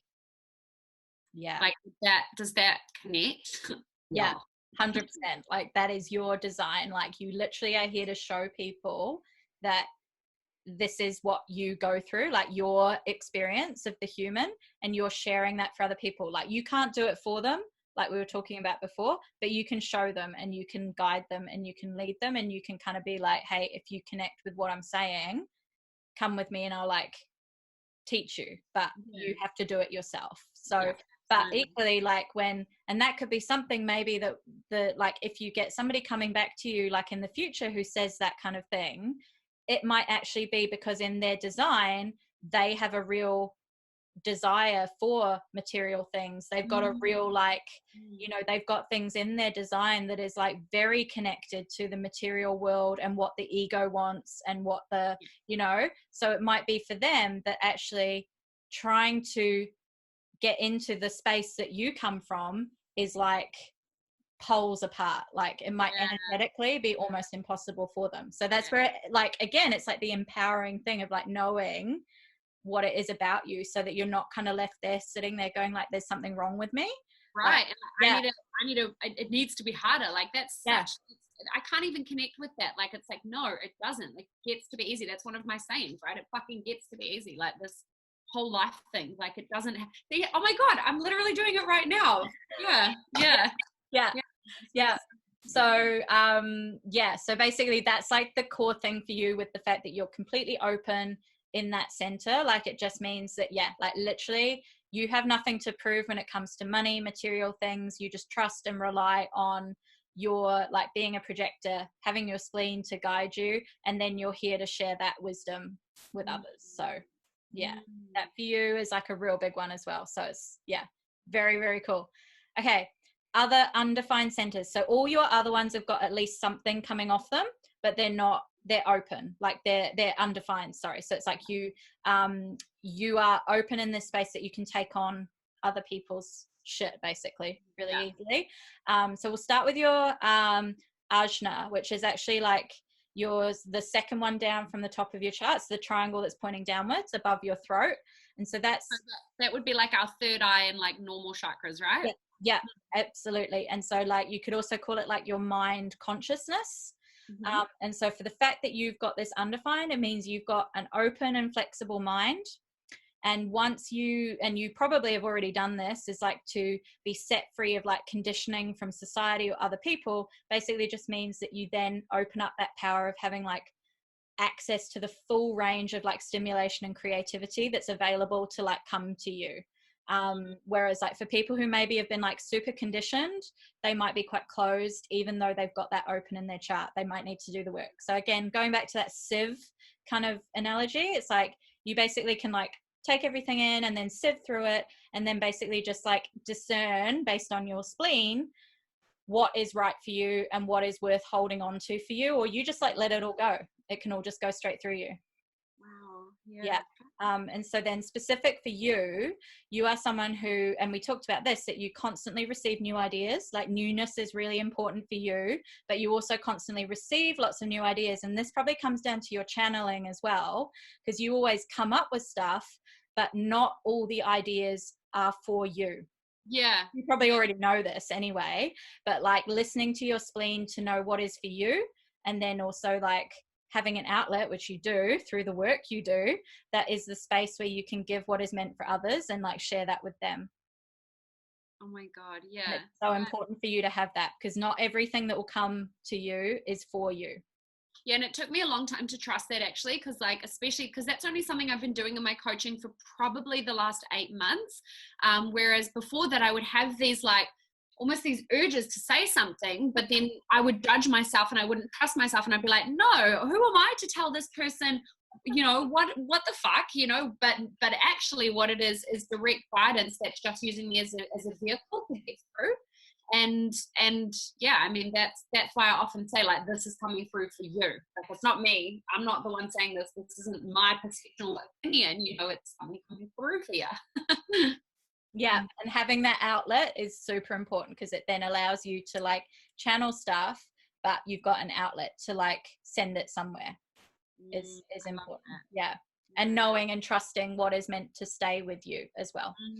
So then we'll go up to your head now, which is the arrow that's facing upwards right at the top of the chart. And so this is the other pressure center when you think about like the chi and the energy flowing through your body, but yours is undefined. And the head is typically what is probably for a lot of people might already guess that is basically where you focus on your questions. It's where you hold your doubts. And when your head is undefined, you'll feel like your inspiration is not consistent. So it's like you can get inspired, but then you might also get sidetracked by your own internal monologue that's going on for you. So it's like, again, trusting your authority, that it's like, get out of your own head. And you've said this to me anyway, like heaps of times, like drop out of your head, get into your body, right? But like in your case, it would be like, get out of your head and drop into your spleen, and like just understand that that's what's kind of running the show. And like your head is just open, and you can be the kind of like sieve of like, stuff can come and go, inspiration can come and go.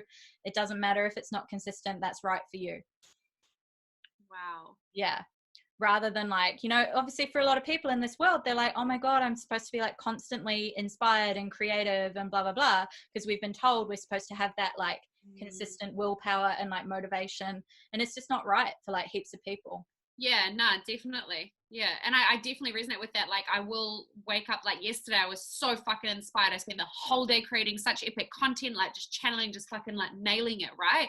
Yeah. But that doesn't happen all the time. And I think it's something you've really just ignited within me, is the feeling of knowing that it's enough to, like, we don't have to be inspired all the time, right? Because there's always doubts that go on around, like, well, if I'm not inspired, am I connected to my vision? Am I connected to my purpose? Like, have I got this all wrong? Am I supposed to be a street cleaner instead? You know, not, I mean, like, is that my life purpose? You know, like, yeah. You know, whereas actually it's just, inspiration is not something that is human. Inspiration is something that is needed to be acted on, or it does sometimes just go off for a bit, you know, it's not a consistent thing. Yeah. And so like not to feel like worried, yeah, I think is the main thing. And that's where that reassurance of knowing that that's true for you and like in terms of what you are.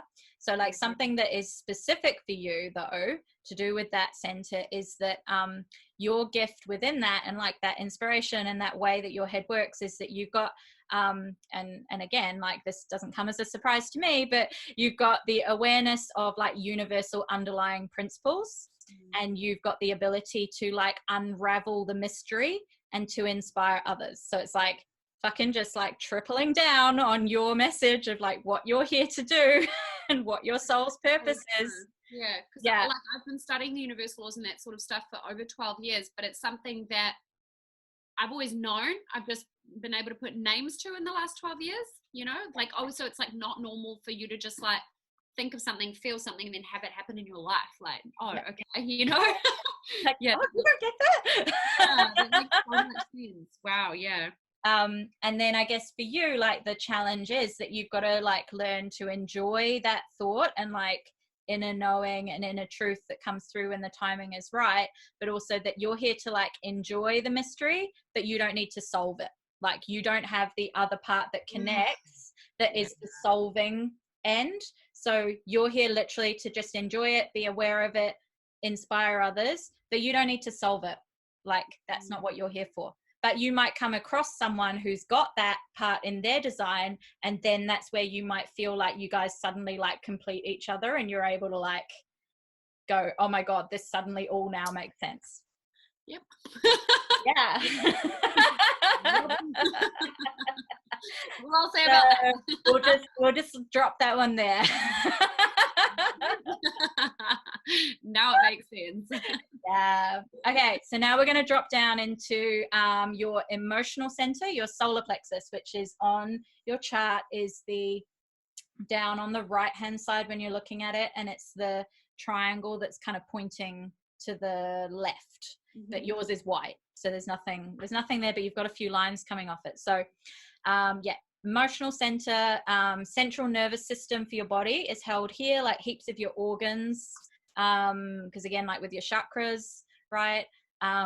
So with this center undefined, that's where we were talking about before, that it's really easy for you to absorb and amplify the emotions of the environment around you. So this is one where for projectors particularly, we have often been like super conditioned from a really young age. We've been really vulnerable our whole life to taking on the moods and the feeling and the emotion of like other people around us, and we didn't know it. So and it's where in childhood or like early adolescence, we've picked up all those coping mechanisms to avoid confrontation, don't rock the boat, you know, like all those things that we pick up because we don't have any like boundary there. We've just absorbed and amplified and then gone like, oh my God, I just want to keep the peace. So I develop all these coping mechanisms that then in adult life, you're like left with going, what the fuck? Like, yeah, definitely. Yeah. So that's where, like we were talking about before, like having the boundaries, being able to discharge the energy and emotion through this center is like so important for a projector, because it's not yours. And again, like I was saying, is that someone might come in and they've got like an emotion that's like 2, 3, 4 out of 10. You take it on, amplify it, and it's like a 11 out of 10 and you're going like, what the fuck, like I'm freaking out about this, and they've already moved on. They're like, what? Yeah. So true. Yeah. So true. Yeah. And so particularly as well. Yeah. So particularly for you, in this center, you've got the gift of being open to listen to others. But the caveat here is that you've got to listen to your spleen, because that you will be open and be able to listen to others until literally the point you've had enough, and then you'll feel your mood flip, and you need that alone time. You need alone time. I'm exactly like that. And I also like when I love that you just like hid. I'm so guilty of it. And people often take it as like impatience, but what it really is I just can only do a certain amount of bullshit talking before I can't handle it anymore. And like I'll be speaking to someone and I'll feel them like, and this is just like a normal life, you know, I feel them like justifying their stories and like working themselves into their stories and their limiting beliefs and, you know, their conditioning to try and keep themselves safe. And I just can't do it. Like I literally, and it's exactly like that. I snap in the terms of, I just go, okay, here's the fucking truth, right? Like I love you, but here it is, right? And it's just like, boom. And then I need to just go away. I need to, like not be around that energy. And that is like, there is nothing wrong with you. That is like, literally, that is what your soul is here to be like. Like that's your, and I think for you, if I remember, is it a black line coming off?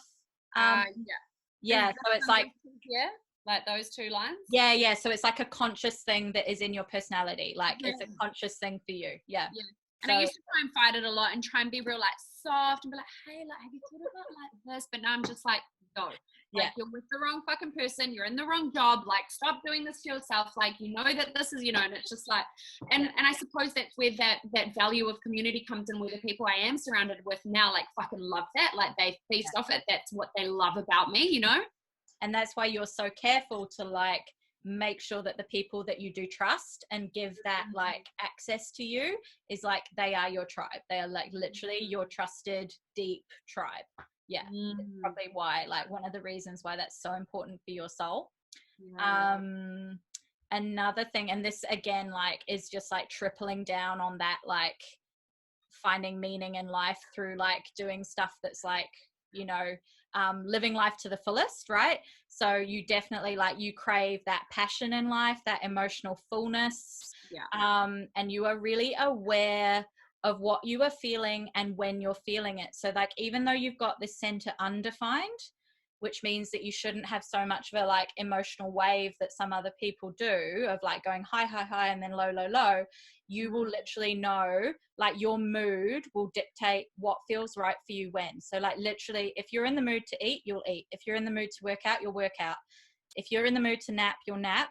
Just do it, like just go with it. But like if somebody tries to come in and say like, hey Jacqui, do you want to go do this thing, and you don't know, it's like it's never going to be a good outcome if you say yes when you shouldn't. Definitely not. Like it just can't be fucked. That's like literally, it's not even like I don't force myself to do anything, like I follow what feels good, right? And that's so right for your design, like literally. You know how they always say like eat right for your type? Like this is so human design. It's like act right for your type. And we're like going to get to that in a second, like a little touch on that, but it's like, you're definitely already eating right for your design. Like when we get wow, I didn't even know that there was like an eating thing. There's like something that like gives you a little like few like kind of breadcrumbs to follow and like kind of experiment with. So the last one that we just need to cover quickly is your sacral, which is like the one that in your design, in your chart is white, but it's straight above the root. It's like directly above there. And this is the one that if you are a generator or a manifesting generator, you've got this colored in, but that's no one else does. So even like manifestors don't have this colored in. And so this is for people who've got this defined, this is their motor or like their energy power bunny generator that they've always got access to. But like for you and I as projectors, we don't have this. Like, so it means that we don't have our own energy source. And because it's undefined, it also means that like 70% of the world around you, you're vulnerable to all their like energetic buzz coming at you all the time. And so typically for projectors, you might find yourself like running on borrowed energy, from like other people, which means it's really easy for you to overdo it and burn out because the energy you're using isn't your own. And particularly for you, like with your root adrenaline source going on, knowing enough when enough is enough is a real challenge, and that's something for you to like always be aware of. To know when to quit and give yourself that time to like recharge and like, yeah, just kind of like rest and know that enough's enough. Like you've just got to do it rather than like riding somebody else's energetic wave.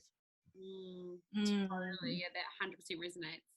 Yeah. And then just for a last mind-blowing thing that is like specific to your whole soul's purpose, you've basically got the thing that is the Mother Teresa power, right? The care for others, compassion for others, like that is literally inherently you have got that through and through. And again, it just like quadruples down on those other things about like caring for other people, all of that we talked about before. So so the biggest caveat that comes with that, because your sacral is really easy to burn out, is remembering to take care of yourself and have your boundaries in place so that you can live out that purpose and that drive to take care of other people and have that altruistic kind of view on the world. You've got to make sure that you are putting in the care of yourself first, because you won't know when enough is enough. Yeah, I really don't. People often have to tell me like, hey, like sit down with me. Like, hey, stop what you're doing. You know, and I'm just like, what? Like, is this, what do you mean? Because you've got that root energy that's like going straight to it. That's like, like you literally have to know when that moment is to just go like, okay, I've just got to take a break, recharge, have my alone time, have my boundaries, reset. Wow. Fuck, this is just next level. Like this, I just feel like I'm speaking to like my soul in a mirror, you know? Yeah. So the last thing I want to cover for you just quickly, because it's like literally when you asked me before how long this takes, like I just realized like we're literally on like 2 hours. Well, there's your answer, right? And it's such a value-packed 2 hours too. So the last thing I want to talk about is that in your chart, you will see at the top of the head, there's like 4 arrows that sit either side of the head on your chart. They're on the, there's like one side, there's 2 that are black and one side there's 2 that are red, right? Okay, so basically what these are is this is how you process your life. Like they give you some real good clues. So if they point to the left, it's a representation of masculine energy and a masculine energetic way of dealing with the world. And if it points to the right, it's a feminine energetic expression. So in your chart, you've actually got 3 that point to the left, and then you've got 1 that points to the right. So you have got the balance there.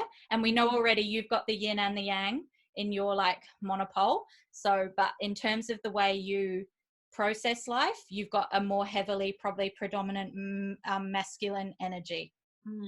Okay, so we'll go through these as quick as I can. Like I do, like I don't actually know what you're about to say, but it feels right, you know? Okay, so top I'll try and describe them as well, so for people listening it might be useful too. So top left, yours is left facing, and this is to do with your digestion, but it's like how you digest everything in your life. So this goes for food, information, learning, right? Like it literally is the way you digest life as a whole. And for you, because it's that left arrow masculine, it's active, like it's an active digestion of everything. So literally like you have a brain that is always on, like it's always active, it's always on, it's always working, even if you don't know it's working. So that's where you need to, like for projectors particularly, it's almost like nourishing it enough so that it's always got fuel. So like typically like grazing or like eating kind of little and often through the day will help to keep your brain constantly nourished, rather than say like fasting or only eating like 3 really big meals a day. Like, so it's kind of like, it's not a hard and fast rule, but it's like little things that can help.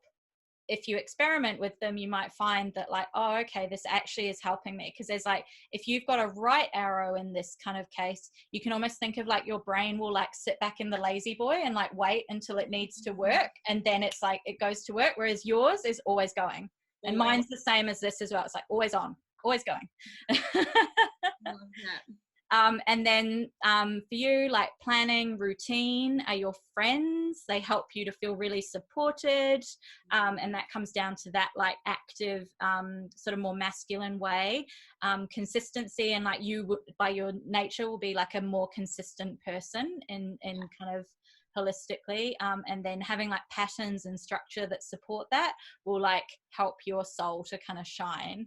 And then when it comes down to the more specifics with like, in terms of eating food and like drinks, like for you in your design, sticking to stuff that is local and fresh, which I know already you do. Yeah. It's really funny, like to know that about you and then see this in your chart that I'm like, wow, she's already doing it. So that's really fucking cool. Like you're new.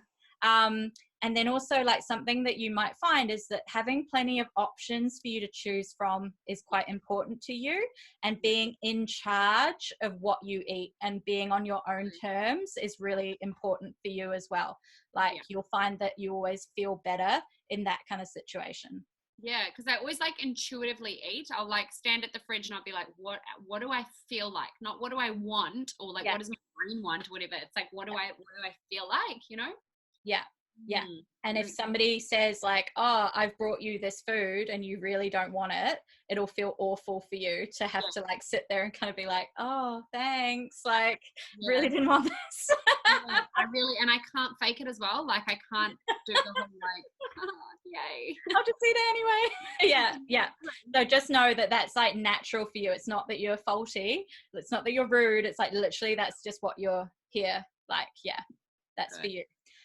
Okay, bottom left arrow again for you is left facing, and this is the same for me as well. I've got like, I think all my arrows are left facing, so I'm like totally all masculine kind of tendencies. And this is all to do with your environment. And so for you, again, like the kind of masculine influence means like comes back to that structured environment, having a habitat that you live in that is kind of consistent in some ways will support you and bring out your best kind of soul's expression. So it's like, and I guess for you as well, like even though you've done a lot of traveling, having that kind of like home base that's been like your... Honestly, Rose, like if you were in my brain for the last 2 months, you would be laughing so much right now, because like all I've been saying for the last like 2 to 3 months is just that my soul is just yearning to have a base now. Like traveling solo for a year was like fucking amazing, best thing I've ever done in my life. But over the last 2 to 3 months, my soul was done. My soul was like, Jacqui, get the fuck home, create a base. It's time. Like you need this consistency. You need this stability in your life now. So that is really like no surprise to me at all. So you did all your risk taking, you did all your growing, and now you're like, okay, now I need to like drop the pin somewhere. So something that might be of interest to you is that again, like it kind of ties in as like you're a type of person that's here to be observed. So it's like, because you've got that structure and that kind of gift of like sharing with others, anybody who's got the right facing more feminine will like observe you and will go like, oh, I can like kind of catch a ride on that. Like I can see the way Jacqui's doing it, and like I can observe what you're doing. So it's like you're aware that kind of that role model, again, that role model line that you've got underlying is like, you know, that kind of what you do in your life is like to share with others so that they can observe it. That makes a lot of sense. Yeah. And then just lastly, in terms of like with creating that kind of ideal place or habitat for you, what will light you up the most is like, try and imagine it's like a kitchen or a laboratory, like in a kind of like mindset where basically you can pick and choose all the right ingredients to come together to create your perfect environment. So you might want to be based somewhere where, depending on how you feel each day, you've got the option of adding in like a splash or a dash from like all these different things. So if one day you want like really vibrant, humming, bustly energy, you can like easily access that. But if you've got another day that you want quiet and peace, you can do that. If you want somewhere that's like got a lot of culture and personalities and cafes, you can add that in when you want to. So it's like imagining that you're in sort of somewhere that's like easy to access all of those things, rather than being like me, the hermit that's like way out on the beach,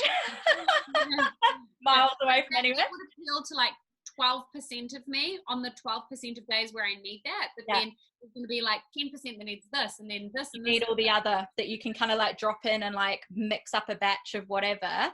And then like the added part for you is that on top of that, like as a kind of like overarching place would be anywhere that is leafy, green, and tropical.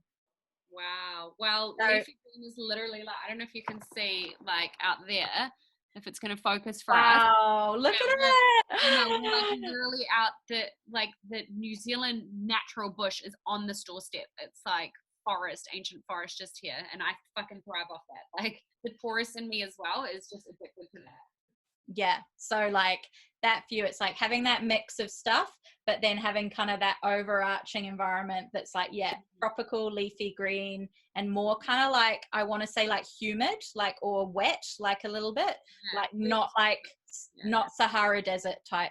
Yeah. Nah. Which is funny because I lived in like desert heat Africa for like 8 years. So and wasn't, so that's, again, just another tick. Yeah. There you go. So, okay, now we're going to do the other two arrows. So top right, this one for you is right facing. So this is your one that is kind of the more feminine way of processing. And this is your awareness. So this is like pretty much what you could call being like right brain. So it's like you see the creativity, you think in like more like an artistic, imaginative fantasy, and like the fact that you're writing like a busted, eh?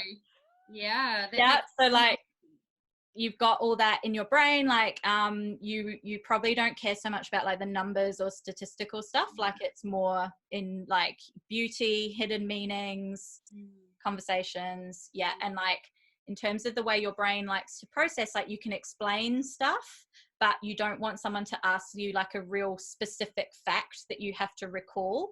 Like, you don't want to have to go there. I just don't have the specific facts. Like I just think of it in a very abstract, like, you've got like a good, like, pick up on the vibe, man. Yeah. Like, and that's totally like how your brain works. It's like, you're not meant to like learn numbers and facts and like, So that's that one. And then last one, which I think you'll love from this one, because I really think this is like mind blowing when I found out about this.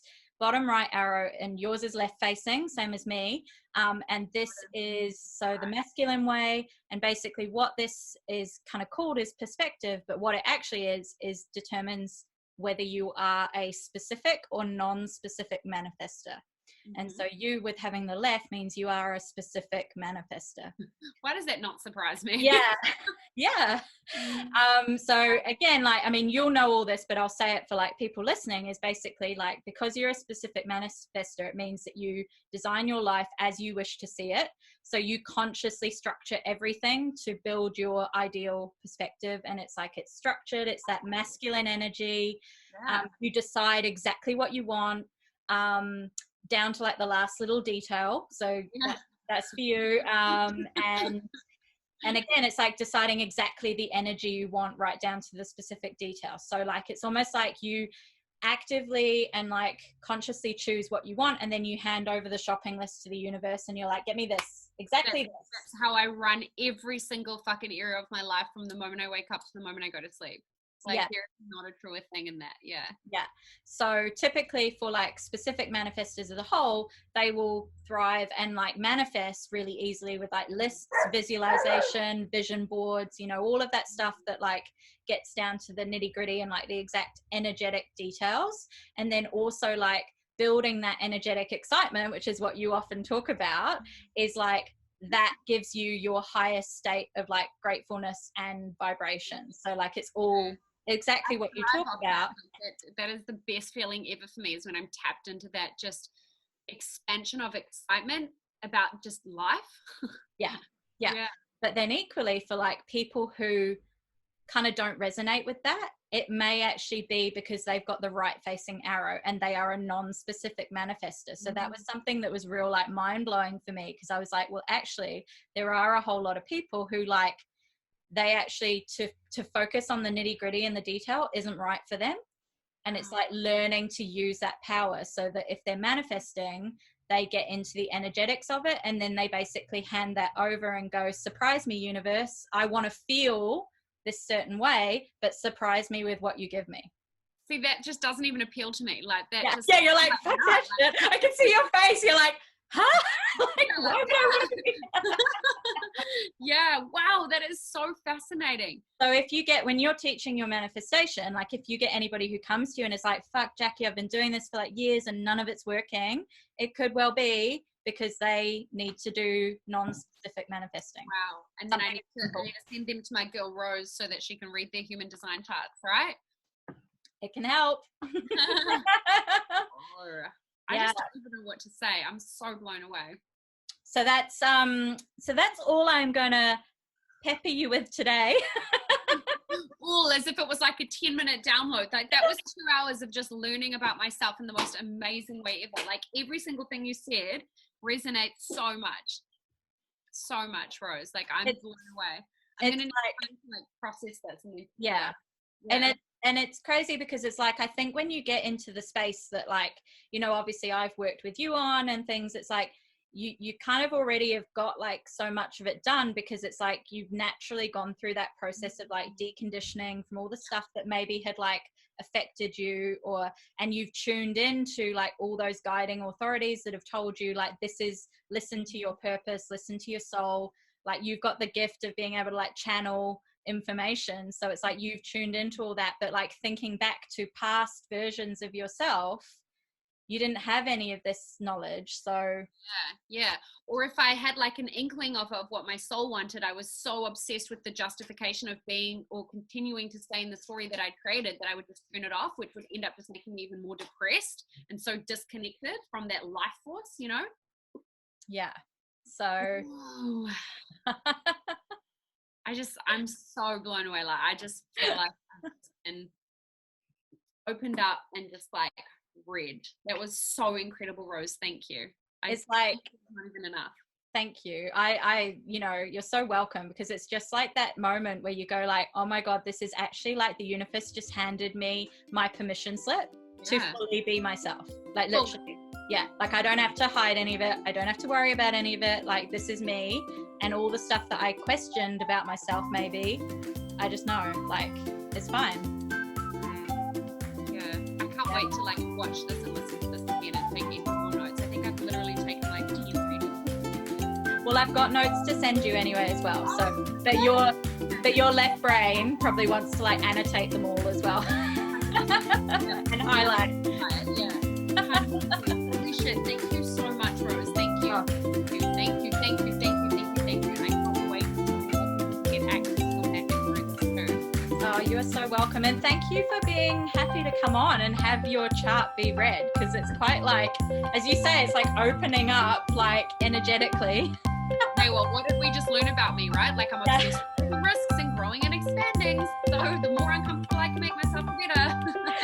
Well, at least now, like anybody who gets like attracted to your like presence in the world knows you're not like full of shit. Like you literally walk the walk. Like you literally like this is like legitimately me and my DNA. Like I'm not just saying this. Wow. Yeah, I really need to decompress. Oh, I'm just so grateful